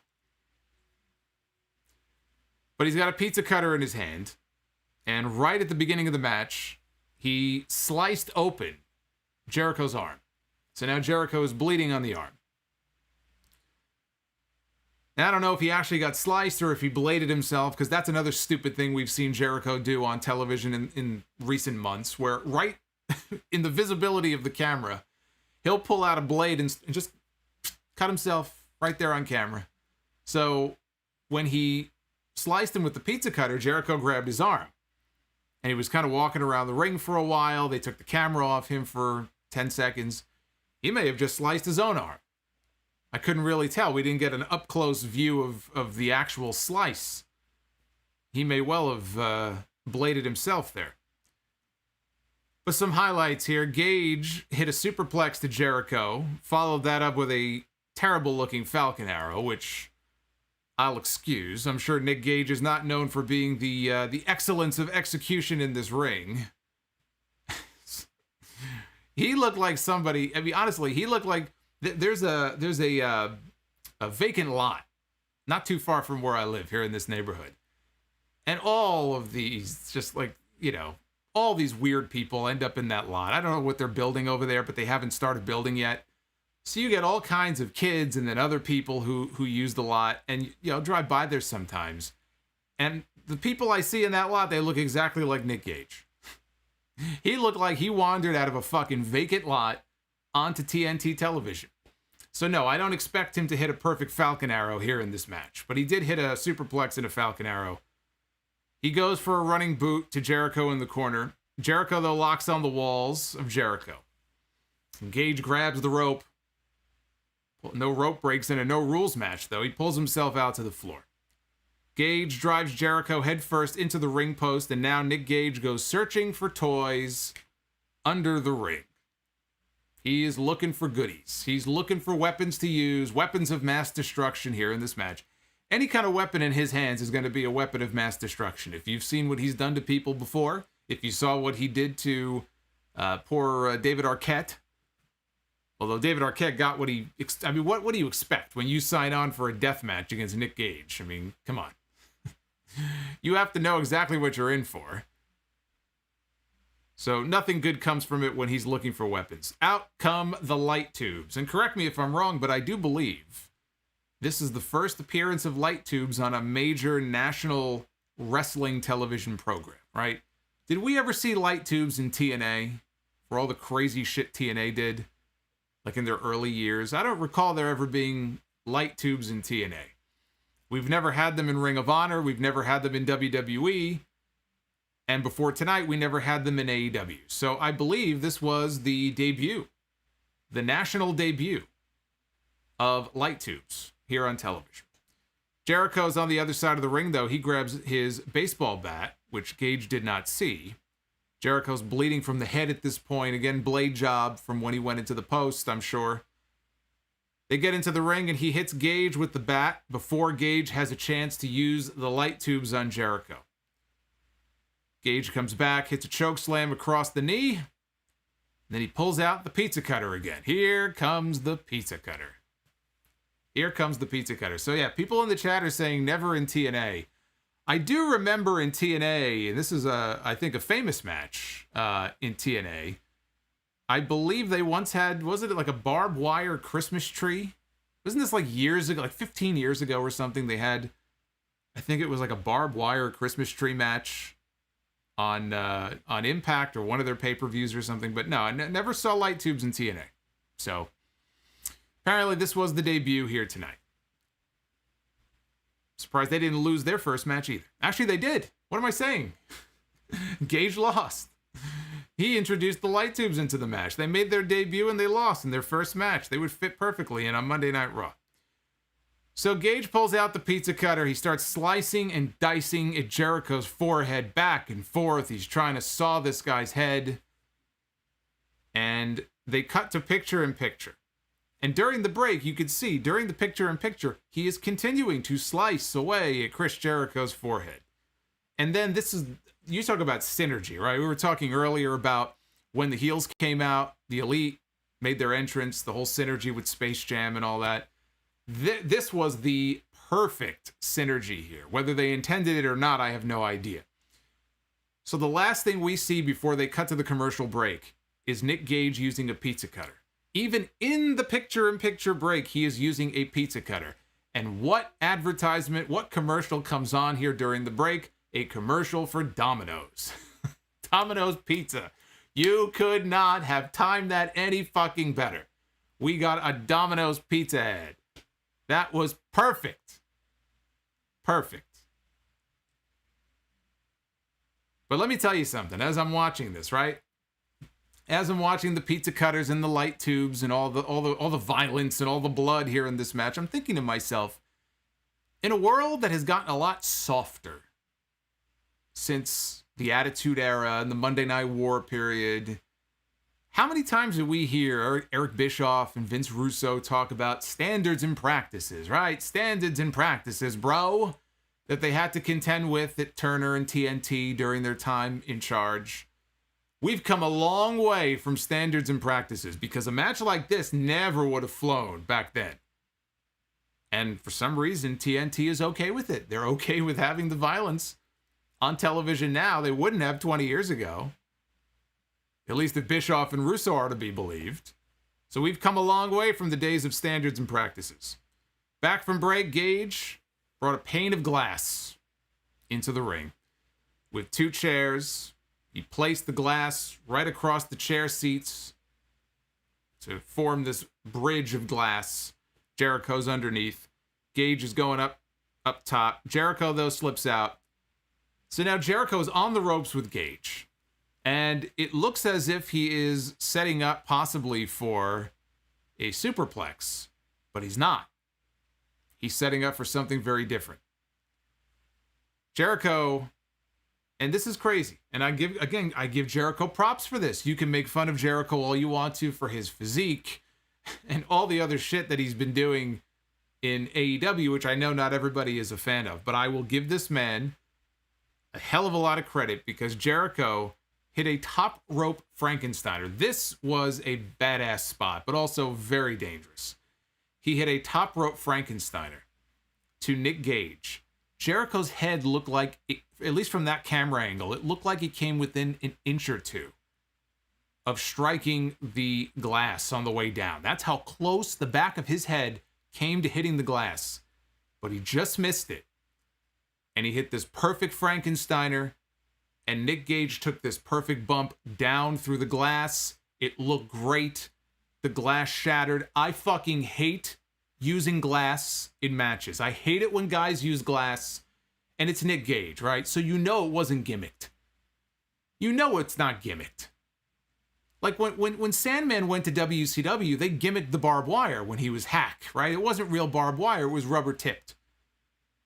I cannot imagine Tony Khan or any promoter going over to Nick Gage and going, well, look, we want you to do a death match tonight, but we're going to gimmick the pizza cutter. We're going to gimmick the glass, right? Do you think Nick Gage would go for gimmicked glass or gimmicked anything in a match? I'm sure that was 100% real glass. It wasn't sugar glass or any of that crap. I hate when glass is introduced. There's 2 things that you cannot control. In a wrestling match, we've seen people injured in wrestling angles. We've seen Bill Goldberg nearly sever all the nerves in his arm by being a moron and putting his fist through a limousine window. There's 2 things that you cannot control who will always win. Glass and fire. Glass and fire will always win. So many things can go wrong. And fire, we've seen inferno matches and stuff where you have a person, like a technician on the outside controlling the flames and everything. And, you know, that's fine and it makes for a good visual, but still, fire and glass, especially glass, you can't control that. And there's so many things that could go wrong that to me, it's just not worth it. So that's the one thing about that I didn't like. The visual of it, though, of that Frankensteiner and Gage coming down through the glass and the glass just exploding, it looked fucking great. It was a great spot. But I hate it when you introduce glass into matches like this because it's just, you're just asking for trouble. Jericho goes for the pin, Gage kicks out. We had a code breaker attempt that gets countered, and Jericho lands back first on the broken shards of glass. Gage now grabs the light tube. Here we go. Here come the light. You knew somebody was going to get light tubes over their head. Gage grabs the light tube. He shatters it across Jericho's back. Shatters another one right over Jericho's head. It's a pile driver. Jericho kicks out. Jericho at this point is just a bloody mess. You can't even tell what color his skin is. His skin is red. He's just drenched in blood. Gage starts sticking him in the forehead with the broken shard from a light tube. Just like smacking him in the head with it, gouging him bit by bit with the sharp edge, trying to cut him open even more. He grabs 2 more giant light tubes, the biggest light tubes I've ever seen in my life. I don't know, these 2 light tubes are supposed to light up a whole, fucking arena. He pulls them out from underneath the ring. He brings these 2 light tubes into the ring. He goes to use them, and Jericho spits green mist into Gage's eye. He goes great muta on Nick Gage. And then he breaks the tubes over Gage's head, hits the Judas effect, and gets the pin. And that right there is why Brett Lauderdale took the GCW title off of Nick Gage on their show and gave it to Matt Cardona, because as a promoter, he had enough foresight to say, I don't want my champion going on live television in front of 1 million people and being pinned, even if it is by Chris Jericho. So let's get the title off of Nick Gage, and eventually we could put it back on him. That's smart. That's why the title change happened on that show. And it was just an added bonus, too, that they put the title on Cardona because it created a buzz for them. So good for GCW.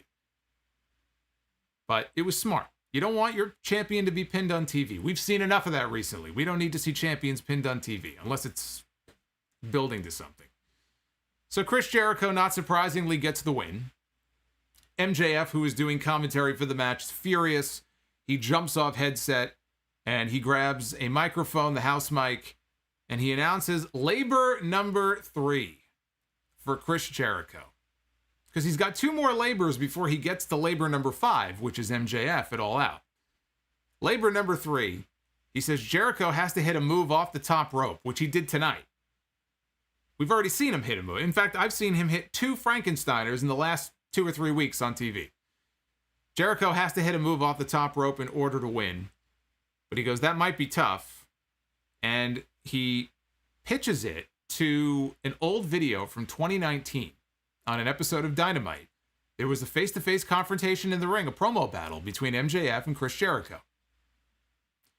And Jericho made a comment mentioning Juventud Guerrera.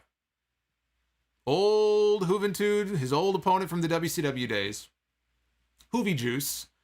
And MJF said, I don't know who that is. And Jericho said, Google him. And MJF, they cut back to live in the arena. And Jericho and MJF goes, well, as a matter of fact, Chris, I did Google him. And he's going to be your 3rd labor. Chris Jericho's 3rd labor is going to be a match against Juventud Guerrera. Somebody in the chat look up how old Juventud is. He's got to be what? Probably, mid-40s? If I'm assuming he's a little bit younger than Jericho, he's probably, 44, 45, I'm going to guess. But he's back on TNT after 15 years. They build Juventud as one of Jericho's greatest rivals. I don't know about that. They had some great matches together. I don't know. Greatest rivals. I don't know if I think of Juventud. I don't think he comes up in my top 5 of all-time great Jericho rivals. But it just seemed anticlimactic to me. Because look at what we saw in the main event. Jericho looked like he was in a fucking car accident. He's just drenched in blood. He got sliced with pizza cutters. He had light tubes smashed over his head. He fell onto broken glass. All of these horrible things that happened to this guy in this match. When the match was over, he looked like he was crying in the ring. He was in so much pain and agony. And then you turn around and you go, well, it gets worse, Chris, because in your next match, you're going to have a competitive wrestling match with Juventud Guerrera. It's like the order of these labors seems a little ass backwards to me. It would seem to me that Nick Gage should have been labor number 3, and maybe Juventud should have been labor number 2. Now, I don't know what they have planned next week. Maybe it'll become clear why they're doing it this way. But it just seems a little ass backwards to me. After what he went through tonight, Jericho should be going, shit, piece of cake. This would be a night off. I'll happily wrestle Hoovy. It'd be a great wrestling match. So that was very anticlimactic to me in making that announcement. But yeah, it's going to be a fucking night off for this guy after what he went through tonight. Respect to Jericho for what he did, but again, this type of stuff here with the glass and the light tubes and the pizza cutters and all that is not my it's not my thing. But I know we have a lot of deathmatch fans here in the chat, even joining us live right now. I know obviously there's an audience for that type of thing. I just think that you probably shouldn't be putting that in the main event on TNT. That's my only argument. But it was a wild match. I'll say that much. My eyes were glued to the TV, so that's why they did it, right? That's why they put this match together. But I'm willing to bet that there were a lot of people tuned into that show tonight, and I know they had a little video package before trying to explain who Nick Gage is. It was nice of them to give you some history, but there are people tuning into the show who are probably looking at this guy going, what the hell's this? Who's this guy? He looks like a fan out of the crowd. What's he wrestling Chris Jericho for? Why does he have a pizza cutter in his hand? But maybe that's what they were going for. They want people to tune in and not look away. I couldn't look away during the match. I didn't know what was coming next. To that end, mission accomplished. They got what they wanted. We'll find out when the numbers come out tomorrow. Remember, it was 1 million viewers 2 weeks ago. Last week, they were up to 1.1. It'd be a hell of a coup for Nick Gage if Dynamite went up and did 1.2 or 1.3 million viewers. He could take credit for that. It's crazy to think, but we'll see when the numbers come in. Next week's lineup, Dynamite is going to be back in Jacksonville at Daly's Place for their homecoming show. Cody Rhodes one-on-one with Malachi Black. Miro defends the TNT title against Lee Johnson. The Bunny one-on-one with legit Layla Hirsch in an NWA Women's Championship Eliminator match. And Christian Cage goes one-on-one against The Blade. Mengetsu in the chat says, this is how people learn about other wrestlers. Well, I think the point is that I wouldn't have had him as one of those other wrestlers they learned about here on this show. But that's me. Let's take a look at the Twitter. We have 2 polls going. We have a poll in the chat, which I didn't even mention, but we have a poll going in the chat right now. If you are live in the YouTube chat, go ahead and vote. We've got 1,300 votes in. 89% of you voted thumbs up. 11% of you voted thumbs down. And let's see how that differs from the Twitter poll. No, almost identical. 86.3% thumbs up. 13.7% thumbs down, with 1,500 votes in and counting. So go ahead and make your voice be heard. What did you think of this Fight for the Fallen edition of Dynamite? Yeah, we had a message in the chat here. What happened? Where's Jade Cargill? That's what I'm wondering. Where is Jade Cargill? I've been waiting to see her on TV, and she hasn't been on TV in a few weeks. I'm waiting for Jade Cargill to reappear. She is that bitch. Right? That's what she calls herself. She is that bitch. Don't get mad at me. That's what she calls herself. She was on Dark. Oz and Gloria says she was on Dark. I can't watch Dark every week. You got to get her on Dynamite. We need more Jade. Let me mention one thing here, and then we're going to start our little super chat party. I know you guys have had comments about tonight. Get them on in if you got comments, if you got questions, if you want to support the channel. You can do a super chat in any amount you like, and I will read every single message that you guys send in to me. But I did want to mention the Wrestle Rumble artwork contest. Take a look at that. How cool is that? That takes talent. This is what we call Seinfeld meets pro wrestling. You can win a piece of custom hand-drawn artwork from Rajan Sedalia. Very talented artist. This thing right here, once my super chat from Dry Chicken Without Flavor gets off the screen here, this thing is going to look great on someone's wall. This is a great piece here, especially if you are a Seinfeld fan. So it's only $1 to enter the contest, and I'm going to be choosing one winner at random next week during the Dynamite stream. So go to WrestleRumble.com. It's only $1, and you could own this original piece of artwork. Who is that on the painting in the background? Is that The Rock? The Rock is on the couch, but it looks like The Rock. I don't know who that is actually. On the back piece of artwork on the back wall. But I love it. I love old school Undertaker. Look at that gray glove Undertaker with NWO Macho Madness. I love it. It's awesome. So let's take a look at your messages. Zoel in the chat says he has seen every episode of Seinfeld. Well, that's something you and I have in common. I've seen every episode probably, I don't know, probably fucking 10 times over at this point. I've seen a lot of Seinfeld. Let me get the super chats open here so they can be seen on screen, so you guys can follow along with me. And again, for those of you who tuned in late, we had the technical issues last week. I did record my Dynamite review, which is up on the channel. And I made sure I got to every single message that came in last week. Despite all the issues, we had quite a few super chats.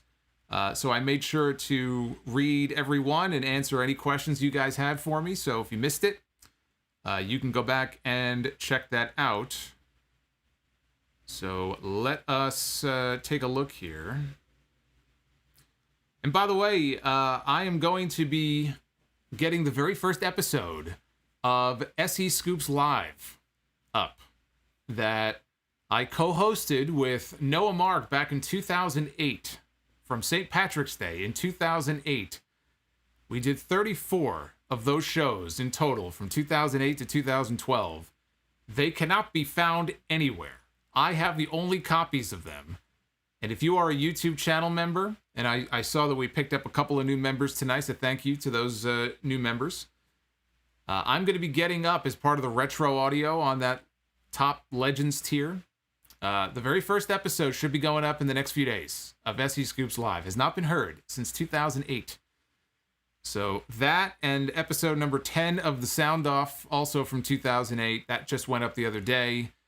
If you are a channel member at the Legends level, you have access to all of that retro audio, and there'll be more classic shows going up in the weeks to come. So I just wanted to mention that for those who are interested, and for those who are unaware.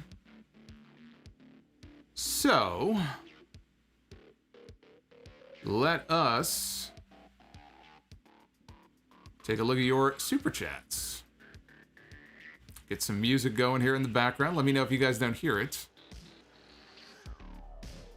We gotta set the mood here, you know? Here we go. I hear it now. I hear it. Alrighty. Boy, we got some super chats coming in here, man. We're gonna be here a while, aren't we? If I didn't know any better, I think you guys are trying to keep me around. You guys are trying to keep me around overtime after what happened last week. You wouldn't believe what I found when I opened up this machine. I found dust bunnies galore in this laptop when I opened it up the other day. I'm sure that probably didn't help with the CPU issues I had last week. CPU was spiking in OBS up to 50%, which is horrible. It's how this computer didn't completely crash, I'll never know. But the CPU has been hovering right around 8% tonight, which is good. That's a number I like to see. You know what other number I like to see? $2.99. That's the super chat from Turtlehead. According to Wiki, he says Bad Luck Fale died yesterday. He did not. If Bad Luck Fale died, we would have seen it plastered all over the internet. So don't get your death notices from Wikipedia, please. Just rely on trusted sources. Let's not start spreading any death rumors about people. Or Bad Luck Fale, you've gone ahead and killed him. But as far as I know, he is very much alive and well. Oz and Glorious, shout out to the greatest Bob Odenkirk. His health and Miro's hot and double-jointed wife. Well, you know, I see Dick Tickles in the chat.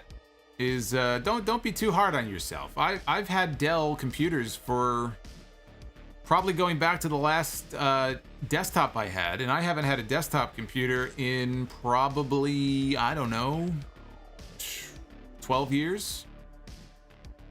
Because what happened, and funny enough, they were making, the fans were making too much noise, and it was being picked up on the audio in the early days of the podcast, and it annoyed me. And that was the reason why I switched over to a laptop. I've had laptops ever since, and they've been Dells. I've had 2 Dell laptops. Only reason I don't invest in just a fucking beast of a desktop right now, which I really want to do, is I just don't have the space for it where I am right now. Just the way things are configured, I don't have room for it. So I'm gonna have to spring for another laptop, and I'm just looking for what the best spec'd out laptop would be.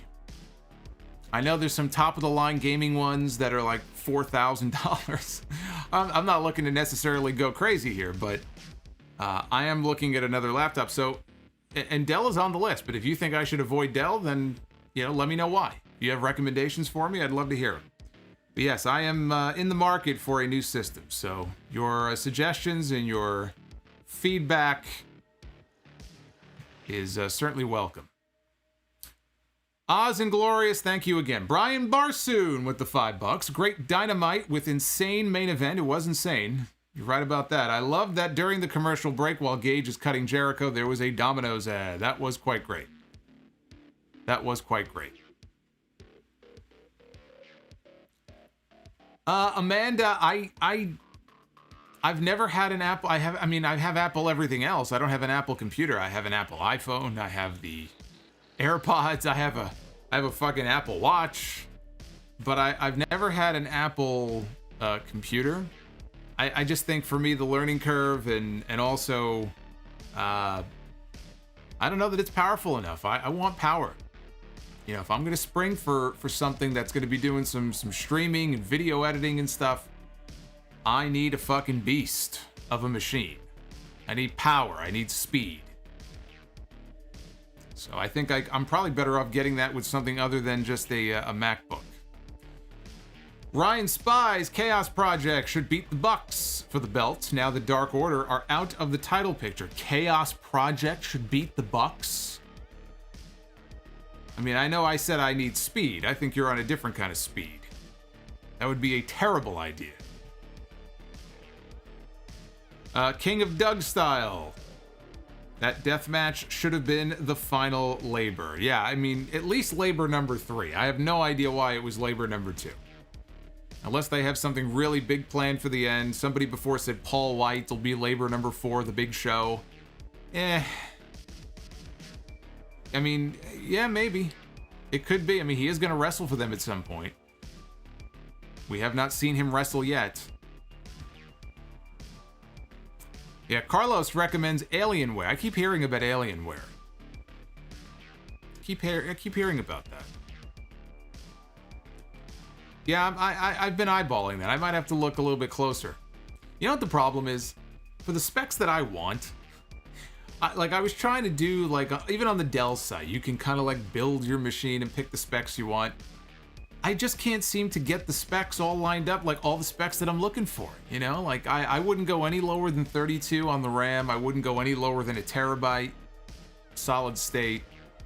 I would not go, I think this thing here, this is an i7 quad core. I wouldn't go less than 8 core. And then you start getting into the graphics card, and now you've lost me. So I'm not as knowledgeable on some of that stuff as I need to be. But that's really what's important when it comes to streaming and a lot of the video stuff I want to start doing. You gotta have a good card, good video card. You gotta have processor power. That's really what's most important. That's what I'm looking for. So you can customize and you can have, these 2 specs, but then you won't be able to get the other 2. So, and I don't know about finding somebody to custom build a laptop. I've heard of custom building desktop computers. I don't know about a laptop, though. Acer. Yeah, I've heard about Acer. Asus. Anti-M Bishop 07 with the $15 super chat. Speechless. They actually did light tubes. Much respect to Jericho. Love your show, Solomonster. MDK all effing day. So we got a big Nick Gage fan here with Anti-M Bishop. Brian Spies. Hoovy better be coked up next week or else it's all pointless. Well, hopefully he doesn't go running around the ring naked. The way that he got in trouble that one time when he was in WCW or when they in Australia. He was all drugged up. And he was running around the hotel lobby naked. Cops had to come and subdue him. If I'm remembering that story correctly. I should look up when that happened. That would make a fine entry for This Week in Wrestling History, unless I already missed it. Damien, thank you for the $10. Showed a friend tonight, AEW for the second week. He is in love with the storylines. AEW is just a good show on the likes with Dexter or Breaking Bad. Really? You put Dexter in the same category? I never saw Dexter, but I had a friend who loved Dexter. And then he said the last, season or two, it just went to total shit. Now I hear they're bringing Dexter back. I don't know if it's a reboot or exactly what it is, but I heard that they're bringing it back. Flamethrower Fluff Soulsbury with the $5 super chat. It was pretty awesome that a Domino's commercial aired right after Gage pulled out his pizza slicer. Quintus Brown with the $5. IWC, no Jericho slander for the rest of the year. #respect. Jacob Donnelly with the $10. Not sure what they do with Page now, but with the announcement of Rampage in Chicago in the United Center and the heavy CM Punk teases, it would almost be baffling that he does not show up. Oh, he'll show up. They were going in pretty hard on the tease tonight. That would be fucked up if they teased it and then didn't deliver, and they're going to be in Chicago. At that point, you may as well just put him on the Rampage show and then just build him up to come back to Chicago 2 weeks later. If you can get a match out of him in Chicago, then sure, get him on TV a few weeks before. That's gotta be why they're going to Chicago early. They don't want to wait until that Dynamite before, the week before. So they're gonna go to Chicago a couple of weeks early in a bigger building. And so they're gonna try to pack a lot of people into the United Center. And can you imagine if those people buy tickets to that show in Chicago and they don't get CM Punk? How pissed off a lot of those people are gonna be? So I think Tony Khan is smart enough. He knows his audience well enough to, I would think, not make a mistake like that. So I think it's all but a done deal that we're going to get Punk on that August 20th show.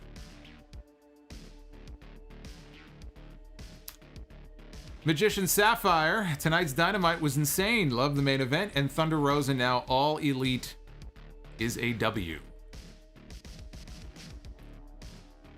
Stephen Chapel with that $100 super chat drop from earlier. Here is a much-deserved bomb to the Solomonster from the chat's favorite English teacher. Stephen, thank you, man. That was an amazing way to start off tonight's stream. Very unexpected and very much appreciated, so I thank you. Team Forward. The Elite was more like the Goon Squad. And Epsilon Sama, Kenny Omega versus Bryan Danielson for All Out. Nah, I still think you gotta save Danielson for the New York City debut. I would save him. I would save him and have him come out on that show. If you're gonna get Punk on TV next month, there's no need to rush Bryan onto TV. There's no need. That's the beauty of having two big names that you're bringing in. You don't have to bring them in together at the same time. You could space them out. Why kill all of your buzz in one shot? Why not drag it out an extra few weeks or an extra month? Lou Rivera with the $5. Lionheart Chris Jericho against Air Quasimodo next week. Let's go. Rodimus Prime with the $20 super chat drop. Rodimus, what is going on, my friend? We see Rodimus in the chat every single week. Rodimus is awesome. We love Rodimus here. I personally have not seen Space Jam 2, but I've seen mixed reviews on it. The original Space Jam with Michael Jordan was awesome. Yeah, I haven't seen that in so many years, but I just keep hearing horrible things about Space Jam 2. Original Project with the $5. Thank you to Original Project. Not leaving a message, just leaving some love. Jose Leanos with the $7. Juventud Guerrera, Viva Mexico. Fried chicken without flavor. That was a great Dynamite tonight. Jericho against Gage was a perfect, violent match. I'm glad Nick Gage got to be on national television tonight. Quintus Brown, Archer against Tanahashi at Resurgence in LA. I thought that Excalibur said that he would specifically, Archer would be going to Japan. I mean, that's my impression just based on what he said tonight. They do have that LA show next month, I think on the 14th, if I'm not mistaken. So, possible. It's possible. Uffman Entertainment. Next week, Hangman walks up to Omega's face and yells, I'm next. Is that not how it works? I don't think in AEW it's going to work quite that way. I don't believe so. Natural Born Thriller. Hope I don't jinx it like last week, but hope all goes well with your live stream tonight. As always, keep up the great work. It's kind of funny that you say that because now I see the CPU ticking up to about 18%. I'm starting to get nervous. It's all your fault. I better speed through these here before things go sideways. Oz and Glorious, Juventud is better than Roman Reigns. Well, we're not going to have Roman Reigns slander here in this chat. There will be no slander of the tribal chief.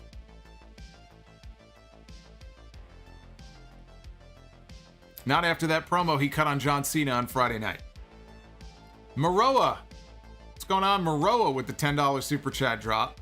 I know it's a long shot and probably won't happen, but what if Penta and Phoenix join Andrade and Pac Pac brings in Punk and Bryan in their place, and the Six have a feud until Revolution? Would that not be amazing? I think the matches would be a lot of fun, but I think that's way beneath what Punk and Bryan should be doing when they first show up. That is just very much below what they should be doing. So, no, I would not go that route. Would the matches be kick-ass? Yeah, they would be. And I think in time, we're going to get to it. We're going to get Punk against those guys. We're going to get Bryan against those guys. Bryan especially, he just strikes me as someone who probably wants to work with all those guys. You know? We're going to get it. But I would not debut them that way. Oh, Spanish Goddish. He is a Spanish god. By the way, today is Sammy Guevara's birthday. So let's get some birthday emojis going on in the chat for Sammy Guevara. Forgot to mention that earlier. We didn't see him on the show tonight. But he says, you heard that Bob Odenkirk is in stable condition. I did. In fact, I led the stream off with that. That was very good news to get before I watched Dynamite tonight. I was very happy to see the update from his family. His son says he's going to be okay. There's still no update on exactly what happened. And if it was a heart attack, it was some kind of heart issue, but if it was a heart attack, you know, that's still serious stuff. We don't know what kind of condition he'll be in and how long he'll be laid up for, but the most important thing is that he's not dead. Because the longer the day went on and there was no updates at all from his PR guy, from AMC, from his family, from anybody, a lot of people were very scared, because usually that is not a good sign. So the fact that he is alive and stable and conscious and lucid is a very good thing. Ryan Spies, Archer against Tanahashi happens in the USA on August 14th. I think Tanahashi wins and defends against Moxley at All Out. Well, that would be something. Okay, so you're saying it does take place on the 14th. I guess my issue with that is, you know, poor Lance Archer. Here he finally does something of note, right? He finally wins. He wins back the US title because he had held it previously. And now we're talking about taking the title off of him a few weeks later. But the idea of doing Tanahashi against Moxley at All Out is very appealing to me. Because what else is Moxley going to do? I was just thinking about that. What is his match at All Out at this point? I mean, is there any obvious opponent for him? I don't believe there is. Moxley against Tanahashi at All Out would be fucking great. I'd love to see that. Sorry, Lance. Sorry, big guy. You give me the choice. I'm going with Tanahashi and Moxley. Spanish Goddess, I think Jericho is going to face either Ultimo Dragon or Lance Storm after his match against Juvi. But again, that's not much of a labor. That could be a really good match. It's got to be a labor. He's got to be trying to just, climb some kind of mountain. MJF has to throw some kind of obstacle at him that's just impossible to overcome. Paul White, I could see that. I wouldn't be thrilled with it, but a match with Lance Storm, I mean, what kind of labor is that? Lance Storm's been retired anyway for a few years. Lupo de la Luna with the $5 super chat. Hey, it's AJ from Yonkers. Hope you're doing well, Solomonster. AJ, I'm doing great. We're having a great stream here. Total 180 from what happened last week. The worst stream of my life last week. But so far, so good. We're almost 2 hours and we haven't had any issues yet, aside from that little hiccup in the chat, and we got that fixed, so it's all good. Dry chicken without flavor, Young Bucks, Tampa Bay Buccaneers, and the Milwaukee Bucks. All the Bucks have gold. Giannis and Tom Brady should go after the AEW Tag Team titles. Imagine the heat if Tom Brady tried to go after the AEW Tag Team titles. How much fucking heat would Tom Brady get? How great would that be?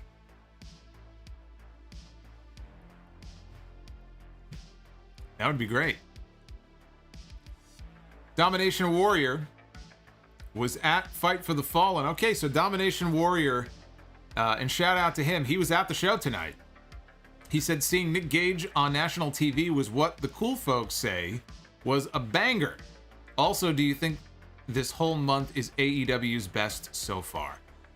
Well, let me tell you, they've been putting on a pretty kick-ass stream of events since they're back on the road, and these loud crowds make a huge difference. I mean, these would be really good shows even without the crowd if they were just a Daly's place. But again, having that enthusiasm and that energy from the audience, it just adds so much. It's one of the reasons why I'm so pissed that it looks like they're doing, NXT is doing this next takeover show at the COVID Coliseum. They're going to keep it at the CWC, and I just don't understand why. Because those takeover shows were completely built on that crowd engagement and that crowd enthusiasm, and you just don't get that in that building. And now you're going to have Samoa Joe making his in-ring comeback for the first time in 18 months, and all these other matches they're going to do, and it's going to be in front of 150 people at the Capitol Wrestling Center. It's like, you gotta get on the road and back in front of fans, even if it's a small building, even if they went back to Full Sail. If they took it back to Full Sail University, AEW is having a homecoming next week. They're going back to Jacksonville for 1 week. Why can't NXT do the same? Unless the school, there's certain restrictions in place that don't allow them to run, the building there at Full Sail. But if not, and I would think not, because in Florida, it's pretty much anything goes, no holds barred in the state of Florida, at least take it back there. Right? Just change up the scenery a little bit. These crowds the last few weeks really illustrate how much they can really contribute and add to the show.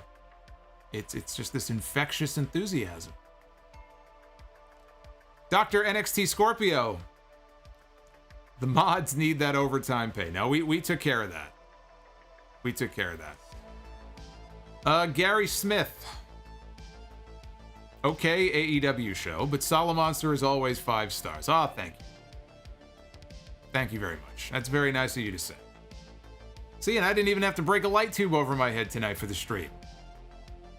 I didn't have to go grab my my pizza cutter and slice my fucking jugular tonight, see? Maroa, CM Punk making his pro wrestling return in Chicago is what the English would say, it's coming home. Oz and Glorious, I've never seen CM Punk wrestle a match, but I'm still bleeping stoked as hell that he's coming to AEW. Cannot wait. So Oz and Glorious has never seen CM Punk wrestle a match? I find that hard to believe. Well, I mean, I guess, yeah, I mean, I guess if Oz is a newer fan, you wouldn't have seen CM Punk. Well, then you need to make an appointment to bring up SummerSlam 2013 on the WWE Network and pull up the match with him and Brock Lesnar, the no-holds-barred match those two had, and pull up the Money in the Bank match in 2011 with him and John Cena. And while we're at it, I would say pull up the Over the Limit match in 2012 between Punk and Daniel Bryan. That's your homework assignment for tonight. Those are the 3 matches I just thought of off the top of my head. Watch those 3 CM Punk matches in WWE. Cameron Johnson just came back from Fight for the Fallen. Had an absolute blast. Keep up the good work, Solomonster. Cameron, I hope you had a good time at the show tonight. Carrie in the chat says, I'll give you 6. Give me $6 if you break out the lights here. Well, I don't have any laying around here. I have a shitty little LED bulb downstairs. I don't think that's going to be quite as impressive. I didn't go on my Home Depot run earlier, so I don't have any light tubes laying around here. Brandon Vic Boss Morgan. I'm calling it now. It won't be Punk. It will be Enzo. Enzo Amore. Okay, well, Enzo Amore is going to be making his Chicago debut at the United Center. All right, well, I hope they're ready for a full-blown riot if that happens. Because that's what you're going to get. Dry chicken without flavor. Should the Elite cut a deal with the Hardy family office to go after Jay White and the Bullet Club? Jay White already recruiting Chris Bay on Impact. I'm just waiting for Jay White to make any kind of appearance on Dynamite. He hasn't been referenced or mentioned or anything, so I don't really care about bringing in the Hardy family office. I'm just looking forward to the day where we're able to have more of a free flow back and forth of talent from New Japan to AEW, where they're appearing on television. You know, we saw that with Yuji Nagata. We saw that with Kenta, and that's it. So I'm just waiting patiently for the day where we can get some other names, some bigger names, even the Stone Pitbull. Why not get Ishii or somebody like that, you know? Toriano, come on. You can come on Dynamite and try to sell some DVDs. Spanish Goddish. I feel like MJF is the AEW version of Rick Rude, and Ricky Starks is the AEW version of Eddie Gilbert. I like that. I like those comparisons. MJF does not have the body that Rick Rude had. That is a false comparison on that front, but I can dig those 2 comparisons. I actually think that's the ultimate compliment that you've just paid to those 2 guys. Eddie Gilbert was a hell of a talent too. Too bad nobody talks about him because he was never big on the national stage.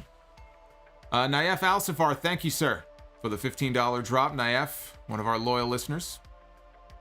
Ryan Spies, you should check out Lee Johnson against Luther from Elevation. It was a fun match. Well, you really are a fan of the Chaos Project. It's a big Luther fan. I've seen enough of Luther. I've seen Luther. Luther on Elevation is right where he belongs. Luther is the perfect person for those young guys to work with, and to do the job for. David Rivera with the $10. I don't know if you caught the reference MJF threw out on his promo at the end of the show. Jericho, while you're laying there, hopefully as uncomfortable as you possibly can be, a la Punk's pipe bomb promo. That's right. I did not pick up on that. That was what Punk said to Cena when Cena lost the tables match to R-Truth. And he was laying in the ring while Punk went up on stage and cut that pipe bomb promo. That's right. I did not pick up on that because I was rushing to finish my notes before the show went off the air because I had a stream to do. So I need you guys sometimes to kind of fill in the little gaps and the little holes for me. Indigo! What's going on, Indigo? Indigo is awesome. Indigo always drops messages of support on Twitter and in the YouTube comment section. Indigo says, much respect. I love nights like this where we are all in good moods. Those 2 hours flew by. Another awesome live stream. You know, I will say, Dynamite tonight flew by for me a lot quicker than it usually does. Not that it's slow, but I turned around to see what time it was, and it was 9:17, I think, and I said, holy shit, I didn't realize we were that deep into the show. And that's a good sign. When the show can fly by like that, you know you're having a good night. Justin Hare with the $20. Keep up the good work. Been a fan for quite a few years. Justin, thank you. I salute you, sir. Maroa dropping a lot of super chat love tonight.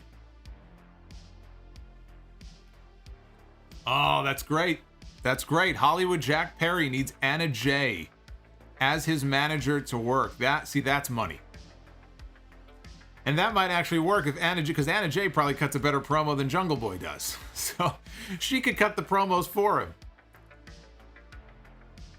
I'm telling you, if he could just bring his if he can find himself and just get comfortable in his own skin and improve and step up his promo game, Hollywood Jack Perry is a heel with Anna Jay as a manager. That's a money combo right there. Dried chicken without flavor. Let's all get it out of our system in the chat. 1 for Miro's hot wife, or 2 for Carl Anderson's hot Asian wife. You heard the man. Let your voices be heard in the chat. 1 for Miro, 2 for Anderson. You heard it from him.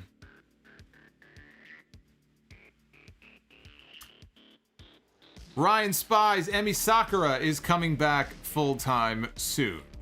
Okay, so that'll be a little boost for the women's division, but she's no Thunder Rosa. Thunder Rosa is someone they can build that division around. They're not going to build the division around Emi Sakura. I don't care how talented she is. Thunder Rosa is the one that you build that division around once she takes the title from Britt Baker.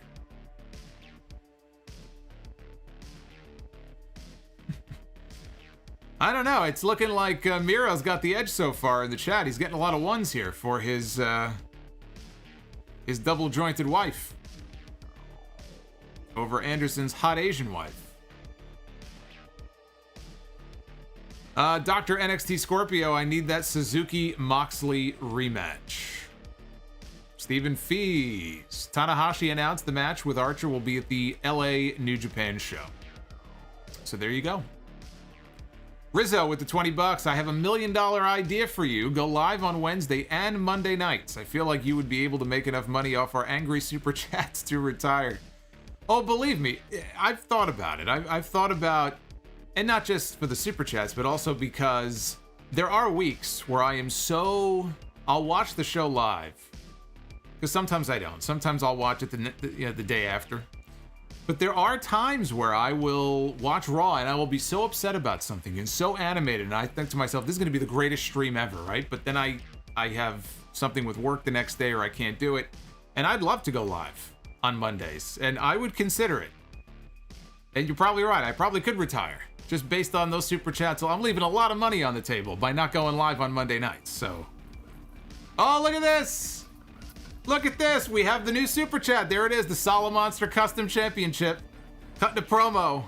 That's the new $150 super chat drop. And of course, it's from Professor John Gotti. I knew it would be him. I knew that you would be the first one to trigger that new super chat. Holy shit. That is the Solomonster cutting a promo right there on who? I'll let you figure it out, who I'm cutting a promo on there, but that's the custom Solomonster belt that I love so much that we just gave another one away during the Wrestle Rumble contest a few weeks ago.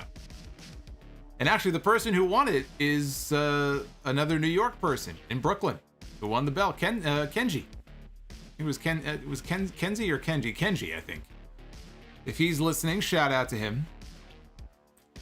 Professor John Gotti, man, you are the ultimate, man. I don't know what to say there, but thank you.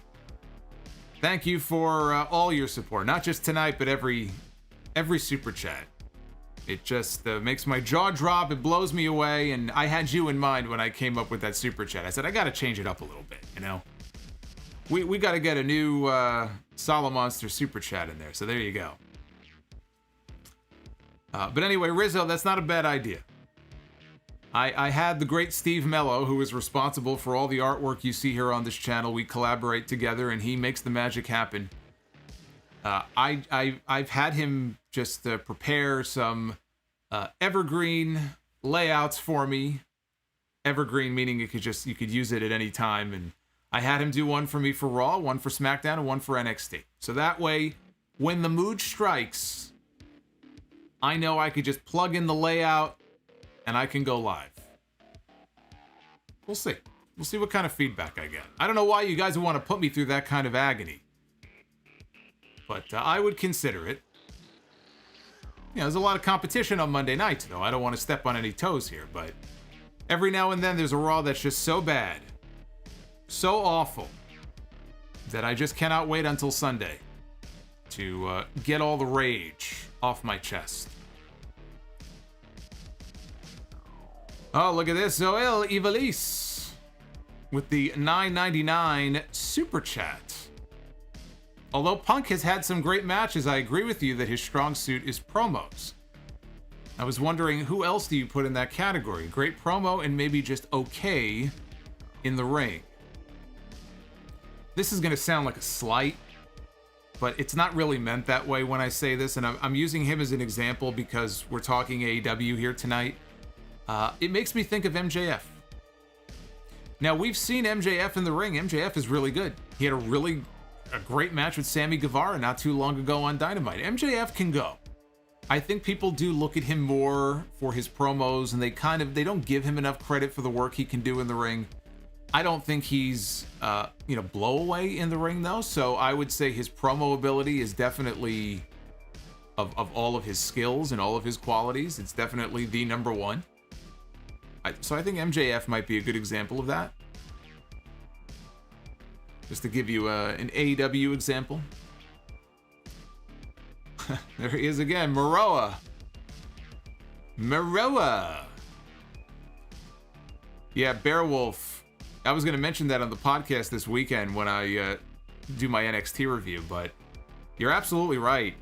And I said the two biggest free agent names in wrestling right now, or at least up until this past week, assuming they signed their contracts, were Daniel Bryan and CM Punk.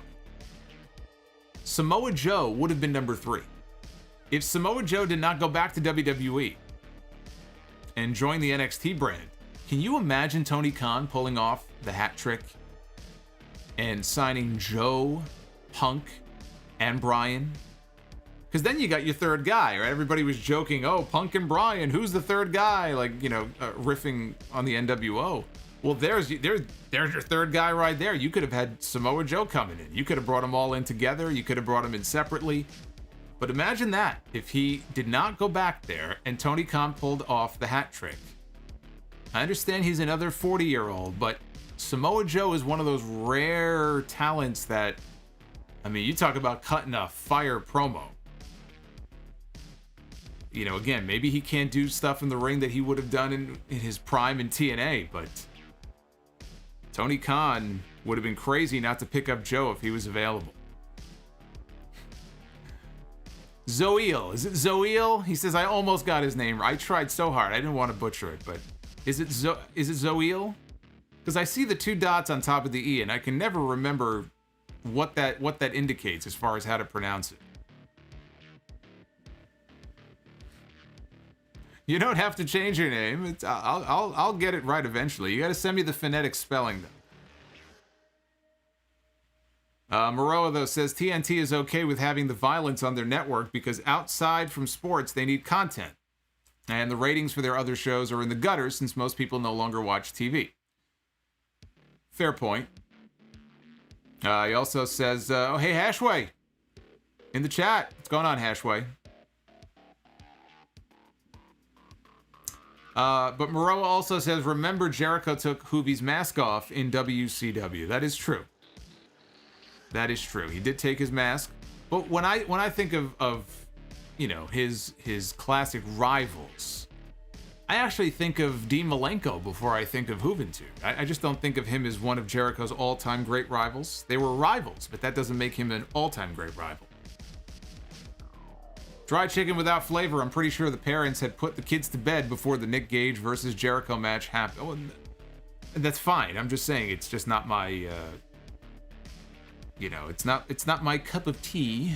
but I know for a lot of people it is. So I can appreciate AEW though giving people different styles of wrestling. You know, it's kind of a mix of a whole bunch of different things. You get the hardcore ultra violence, you know, you get the spot fests, you get some great wrestling, you get you know, you can get your classic FTR tag team match. They'll bring in a talent from New Japan, and their audiences, not everybody is going to know necessarily who some of the New Japan stars are, but they know enough of their audience that their audience, I mean, the AEW audience, they know who the key stars are in New Japan. The WWE mainstream casual audience might not, but I think in AEW they would know. So I like that you get that variety.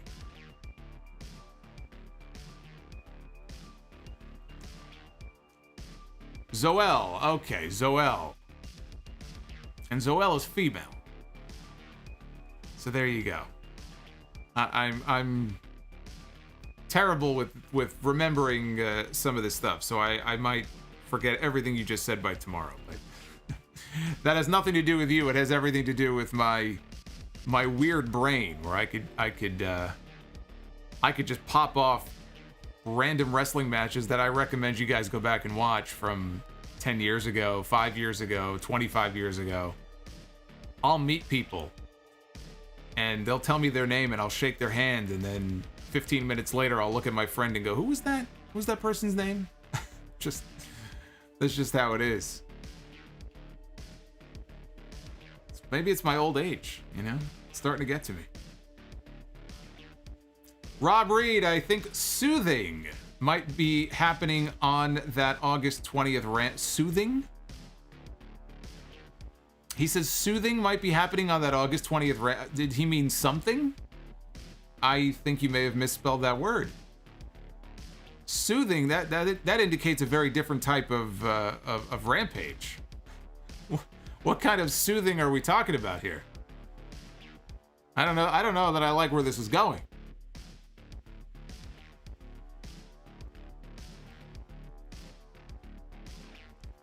Paul Heyman. You think Nick Gage could be a good fit for WWE? Oh, absolutely. I think Nick Khan is asking around for his phone number right now to start the negotiations. I think he would fit in great. In fact, I think they should make Nick Gage the face of their whole Be a Star campaign, and he can go around and he can give educational pep talks to kids and stuff. Absolutely. I think that would be the perfect fit. In fact, I think I got the perfect pairing for you. You bring Nick Gage in, you put him on Monday Night Raw, you pair him off with Nikki Ash. Almost a superhero. The perfect pairing. Nick Gage and Nikki Ash.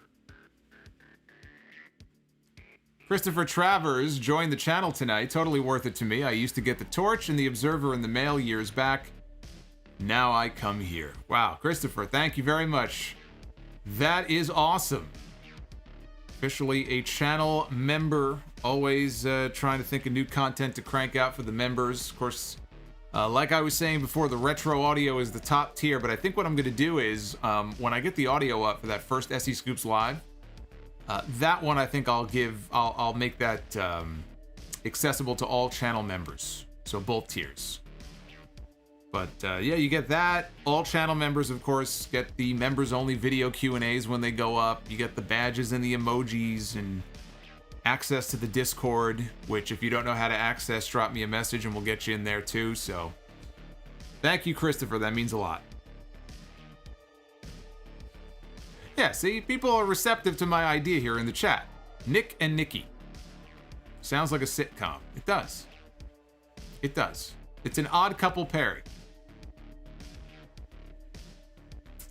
Maroa, again, if you need a custom-built desktop, my brother does this for a living.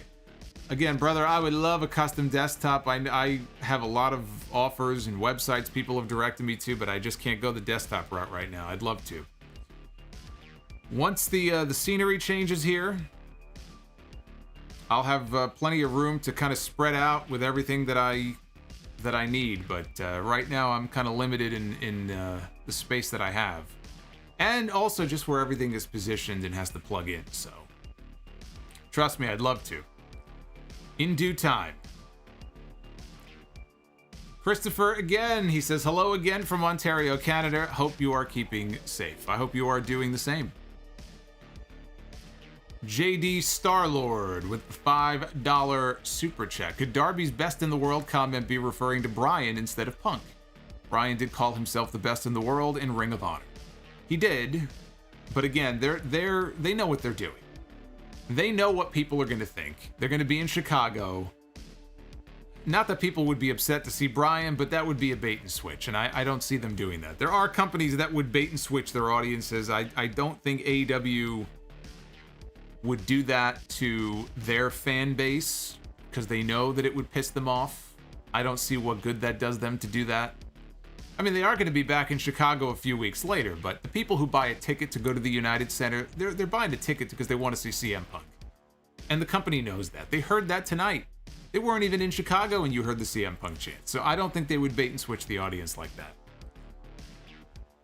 Nor do I think that would be smart. Yukio Rules enjoyed the show overall. Also, why does Vince McMahon hate fun? He doesn't hate fun. His idea of fun is very different than your idea of fun. The What Up Bro podcast with the $5 super chat was at the show live. I don't know if Mike picked it up, but I was yelling, "We can't hear you" at Ricky Starks. His microphone was very, very low. All in all, a good show. Yes, that chant did come across. And in fact, I think he acknowledged it. But I did not know that you were the one who started it. We heard him fine, and it sounded like it was coming through on the house mic. So it was a little strange because it sounded like his volume was fine, but you know, sometimes when you're not in the building, it comes off a little bit differently. Lone Wolf, Cash Wheeler legit got his arm stuck on a metal part of the turnbuckle and sliced it open. Hope everything turns out okay. Yeah, I said it looked like a gash on his arm. So hopefully he didn't hit an artery or something. Paul Heyman. I thought on the podcast you were going to talk about the Michael Elgin arrest and the comments made by Alberto Del Dipshit talking about a WWE return. No. There was no point. It wasn't worth my time. I picked the topics that I think are worthy of my time and of other people's interest, and neither one of those things were really of interest to anybody. See Moonsault, you want to see Roman against Kenny for the WWE, Universal, and AEW Championships in a 2 out of 3 falls ladder match inside of an exploding barbed wire Hell in a Cell. Straight singles match would be fine with me. Joseph Brooks, thank you for the super chats.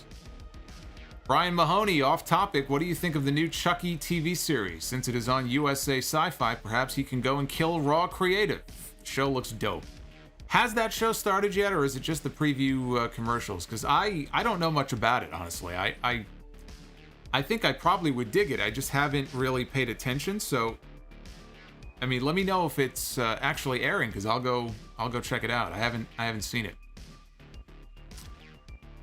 Temjin Zephyr, speaking of Bob Odenkirk, have you seen his movie Nobody? If so, you need to check it out. Great show, and LOL at the Domino's timing. No, I've heard great things about that movie. I have not seen it, though. But I've heard people praising his performance in it. Fried chicken without flavor, I have a change of heart towards Kenny Omega. MJF, Ricky Starks, Miro, and even Roman Reigns are better heels and talkers than Omega. Crispy Bacon, one of my favorite things. Happy birthday to myself and Sammy Guevara. Happy birthday to Crispy Bacon. You make yourself a BLT for dinner. I had pancakes. Pancakes with some walnut baked into the pancakes. Put some powdered sugar on top with some syrup. Cut up some strawberry. Oh, my God. Temjin again. Steel is better than Space Jam 2. Well, there you go. Oz and Glorious, thanks for the recommendations on the CM Punk matches. I stopped watching WWF as soon as WCW aired the final Nitro. and I missed everything since.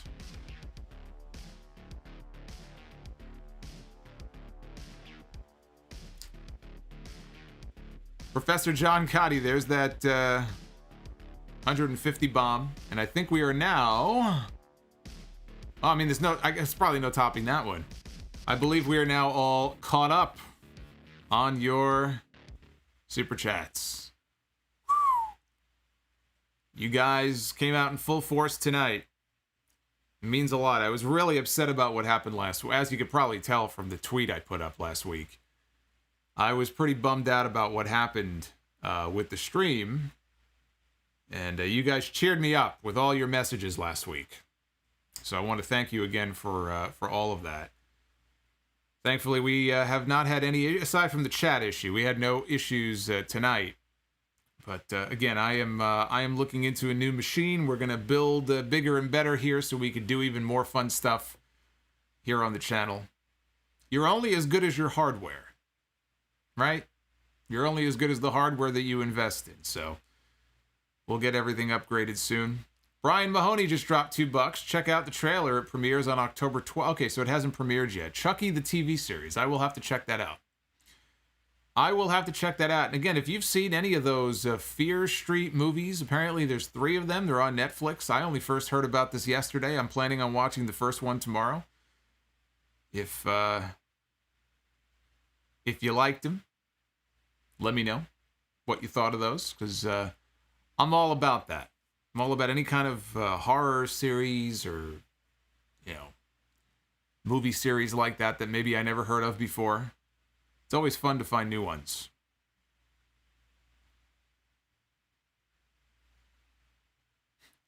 Oh, look, Uffman is, he is ready for the WrestleMania main event segment here. We're going to get to that in a second. King Solomon in the chat says, thanks for the Orndorff Gym promo tip. Yes, I had a lot of people tell me that they had never seen that before. It was an old WWF segment from like 1980, I don't even know, 85, 86, somewhere around there. And it's Paul Orndorff in the gym with a bunch of women. And, there's a bunch of, it's a bunch of heavier ladies who are in the gym. And he's trying to whip them into shape, but he is just... he is ragging on them. A segment like this would never air on TV today, but it is fucking hilarious. He's just fantastic in that segment. So yeah, just type in like Orndorff or Paul Orndorff Gym. It'll come right up. The segment's on YouTube. It's like 8 minutes long. It's fucking great. Unless you're the sensitive type, you're easily offended, then stay away from it. First one was good. Okay. It's like Goosebumps, but for adults. All right, good. Well, I'll watch the first one tomorrow night, and I'll have to report back on what I thought. I also saw the trailer that dropped the other day. Very excited about this. I have not been to the movies. I've not been to the movie theater in probably, I'm going to say 2 years, maybe 2.5 years, even before COVID. I just was not... There were not very many movies that appealed to me so much that I had to go to the theater to see it. The last one I can remember was probably the last Halloween movie that came out, where Jamie Lee Curtis was back. And the second one is coming out this October. I'm planning on going back to the movies in October to see the new Halloween movie. And then I see that this trailer dropped the other day for Ghostbusters, The Afterlife. And I watched the trailer, and it made me sad because, Harold Ramis passed away, so there's no Egon in this movie. There's no Egon cameo. But it's kind of based around his family, and so I like that. I know that there's a Dan Aykroyd cameo in there. I think all of them. I think Bill Murray and Ernie, I was going to say Ernie Ladd. Ernie Hudson, I think they're all making cameos. I'm hoping that... Rick Moranis might be in there. I haven't heard about Rick Moranis since he got assaulted in New York last year. Poor fucking guy was walking down the street, and they have these stupid morons doing this knockout game thing where they randomly punch people in the face for no reason. He got punched right in the face. It's on security footage. I mean, Rick Moranis comes across as like the nicest guy in the world, right? He hasn't really been doing much for years. He has been kind of keeping quiet. And the poor guy gets sucker punched right in the face. But I'm hoping maybe he makes a cameo in the movie. It reminded me, watching that trailer, it's almost like a Stranger Things version of the Ghostbusters. And I didn't see the all-female cast one. So, and I don't really have any interest in it based on the reviews that I heard. But this one looks very interesting. I think I'm going to probably want to check out this new Ghostbusters movie. So, because I like Stranger Things. So you combine Stranger Things and Ghostbusters, and that appeals to me. So I might have to check that out. Juan Ocampo dropped $2. Main event match was the definition of Outlaw Mud Show. Oh, we got a Jim Cornette fan here in the chat. Outlaw Mud Show. Well, we'll have to see what Mr. Cornette's review, I guess, of that main event is going to be. I'm sure he's going to have nothing but positive things to say about that main event tonight.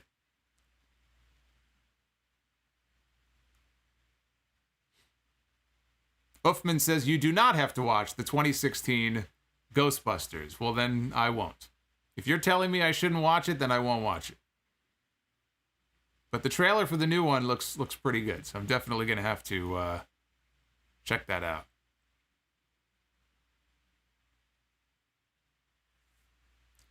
So we do a little thing here on the stream called... Oh, we got another super chat. Fried chicken without flavor. Hangman Adam Page does not need the AEW World title. All he needs is family. Vin Diesel Fast 9 meme. No, you gotta... To complete the story, he needs to win the championship and beat Kenny Omega, who already beat him. He's got to come back and he's got to beat Kenny. And when he does, he becomes the champion. That's the story. That's the story you got to tell. But I know you're just being funny.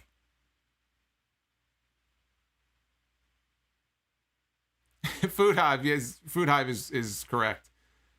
I still have not seen Joker. It's on my list. I have my watch list. I'm going to watch it. I promise you, I'm going to watch Joker with Joaquin Phoenix. Oz and Glorious with the $5. Jim Cornette is the Rush Limbaugh of wrestling. What an insult to Jim Cornette.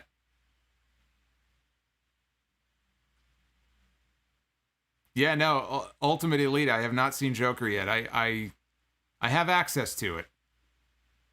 I have access to it. It's on my list. I just watched... I should have watched it the other night, but I decided to go back and watch Escape from New York, which I hadn't seen in many years. I love me a good John Carpenter movie. Carpenter is he's my favorite. You ask me who my favorite director is, my favorite... Not even just horror, but probably my favorite director.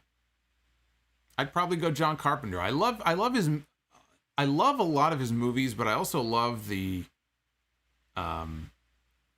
I love the soundtracks and the music that he uses.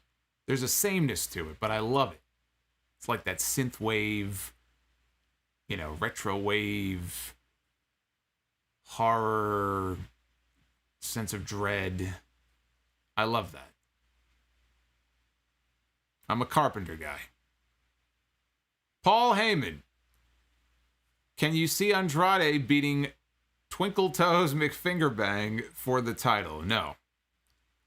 Well, wait. Well, are you talking about the AAA Mega title or are you talking about the AEW title? If you're talking about the AAA Mega title, they're wrestling, I believe, next month. So, yes, I could actually see him taking that championship from Omega. But the AEW title, no. Absolutely not. Another, by the way, and I didn't mention this during my review, another Andrade backstage promo segment with Pac, where Andrade is with Chavo, Chavo is talking, and then they have Andrade speak, and I could barely understand a fucking word that he was saying. I don't know. Just leave the talking, the majority of the talking, to Chavo. That is why he is there. I'm not saying that Andrade has to be a mute and never say anything, but you gotta use Chavo's there for a reason, because this guy's English just is not great. Usually they put subtitles on the screen. They didn't even do that tonight. There's a reason that they have Chavo with him.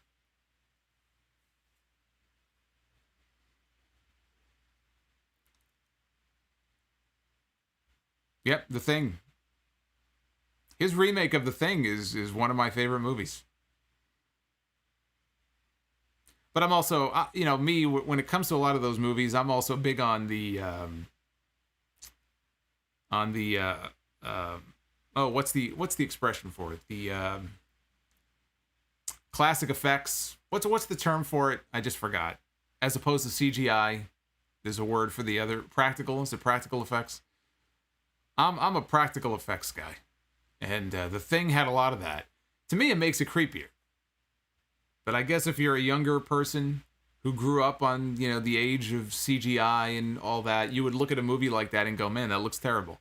To me, a lot of the visual effects in those movies, the practical effects were even creepier.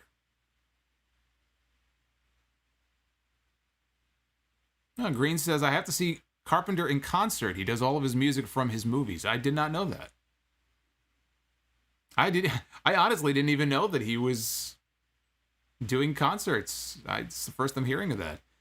Shout out to Chris Manson. He just upgraded his channel membership from Sound Off Superstar to Sound Off Legend.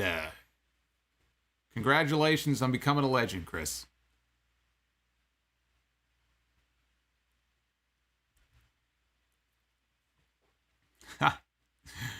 Oh, the lovely Katrina. Where my eyes bugged out of my head when she cut that promo on me. Nick Garza, Big Trouble in Little China is awesome. Yes, it is. Abdul Rahman, why is Seinfeld the best sitcom ever? Because it is. It's a sitcom about nothing. I'd say Seinfeld is the best.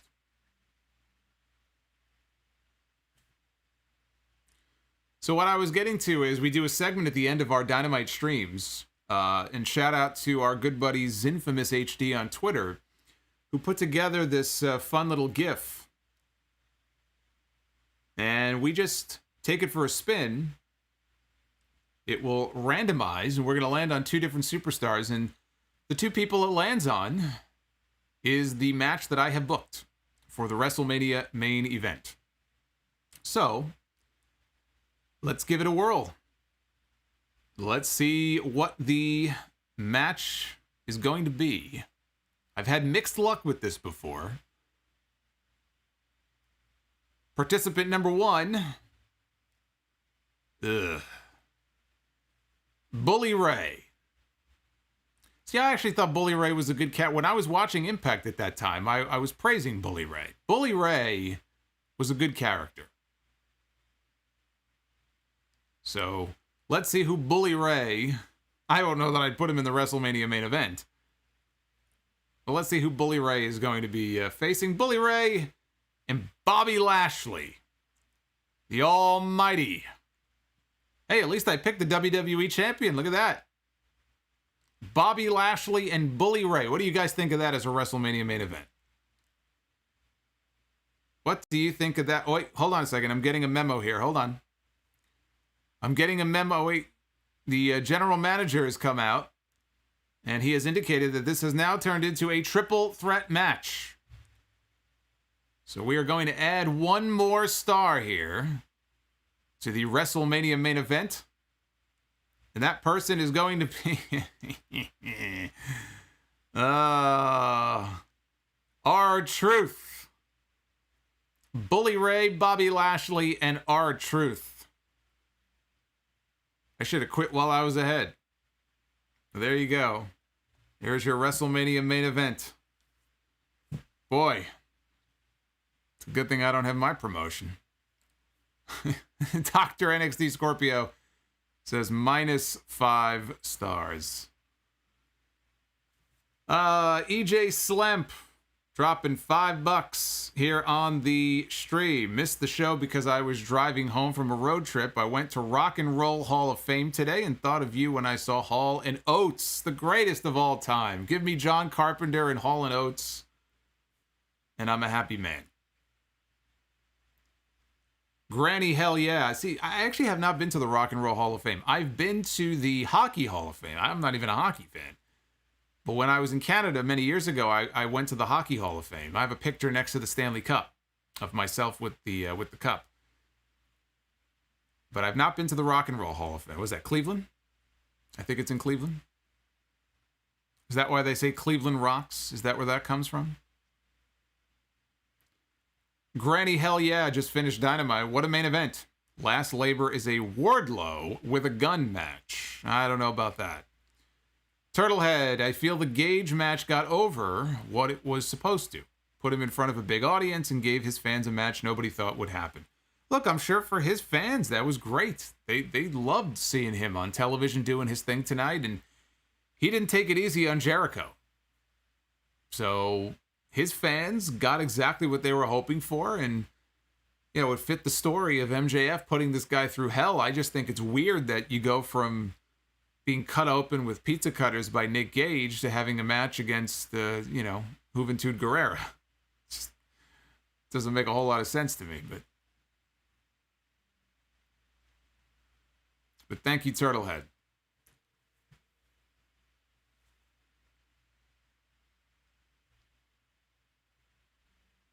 Nirvana all day. Yeah. Nirvana was a whole mood for a lot of people back in the day. It's weird, how you go back sometimes and you could just watch an old television show, right? Or something, or even a movie or something, but you can identify a certain genre of music or a certain piece of music with it. Beavis and Butthead is like that for me. Because I'll watch old episodes of Beavis and Butthead on Pluto TV. Because they come on this, one of the comedy channels on Pluto has Beavis and Butthead every weeknight from 1 a.m. to 2 a.m. So when I'm up late sometimes, I'll put it on, and it's the old classic episodes without the music videos. They took out all the music videos. But I remember when I was younger watching Beavis and Butthead when they had the music videos. And I'll hear that music and it instantly reminds me of the old days of MTV.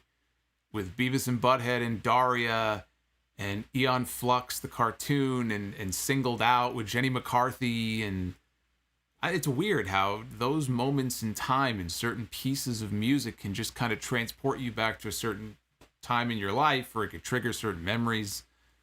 It's just weird how that works. But I can't think of Nirvana and not think of ECW. I don't know if I'm the only one. When I think of Nirvana, I instantly think of just ECW back in the day. That's what it makes me think of. Hulkster 79. As a lifelong New Yorker, any advice on some must-see attractions or things to do for the first time visit? Hoping to go next year for the first time. Oh my goodness, I mean, there's no shortage of things that you can do in New York. I would make it, I don't know what time of year you're planning on going. It's better to probably do this when the weather is nicer, but you got to hit Central Park. Preferably during the day. Not you don't want to go early in the morning or late at night, but hit Central Park. It is an amazing place to walk around. But beyond that, I mean, there's any number of things you could do. I mean, I could tell you some of the standard things, Times Square and stuff, but Central Park to me would be the main thing that you would want to walk around in.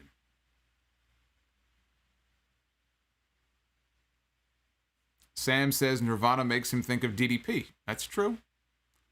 That's true. Fried chicken, Chris Jericho's final labor, drink a whole bottle of Grey Goose and have a match with Wardlow. Drinking a bottle of Grey Goose, I mean, he does that shit every night. It's not much of a labor. Although he drinks any more of that Grey Goose, he's going to look like he's in labor. I think he needs to cut back on that a little bit.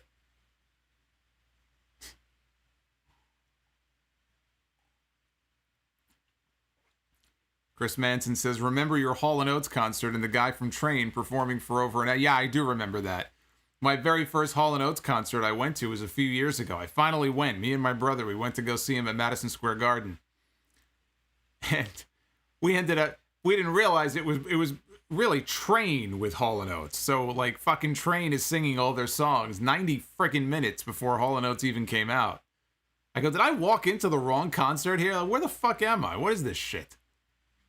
I didn't come here to hear fucking Drops of Jupiter. I want to hear Hall & Oates, damn it.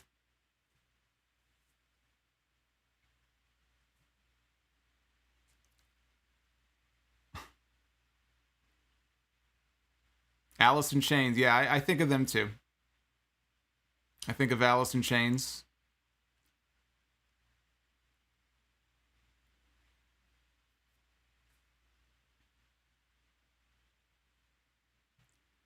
All right, guys, this has been fun. I have enjoyed hanging out with all of you tonight. Over 2.5 hours we've gone, so that's a nice comeback from last week. I'm glad things went well with the stream tonight. Everything was pretty much flawless from my end. Hopefully that will continue into next week.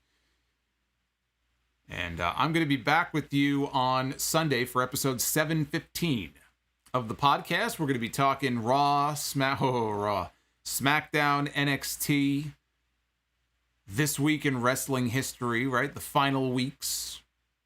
Because the segment is going to be coming to an end in September. September is 1 year since I brought back the segment. I did it many years ago. And when that year was over, I stopped. And I waited about 7 years before I brought it back.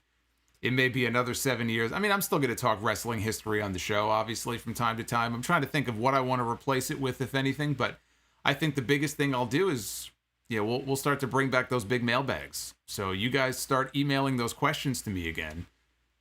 And we'll start doing the bigger mailbags at the end of the show each week. But we're not done yet. We still got another, month and a half of This Week in History. I know you guys have enjoyed it. I put a lot of work and a lot of time into it every week. So hearing feedback from you when you enjoy it does mean a lot to me for all the work that goes into it. So that'll be episode 715, 2 hours plus, I'm sure, coming up on Sunday. And then next week is the homecoming AEW Dynamite edition from Daly's Place.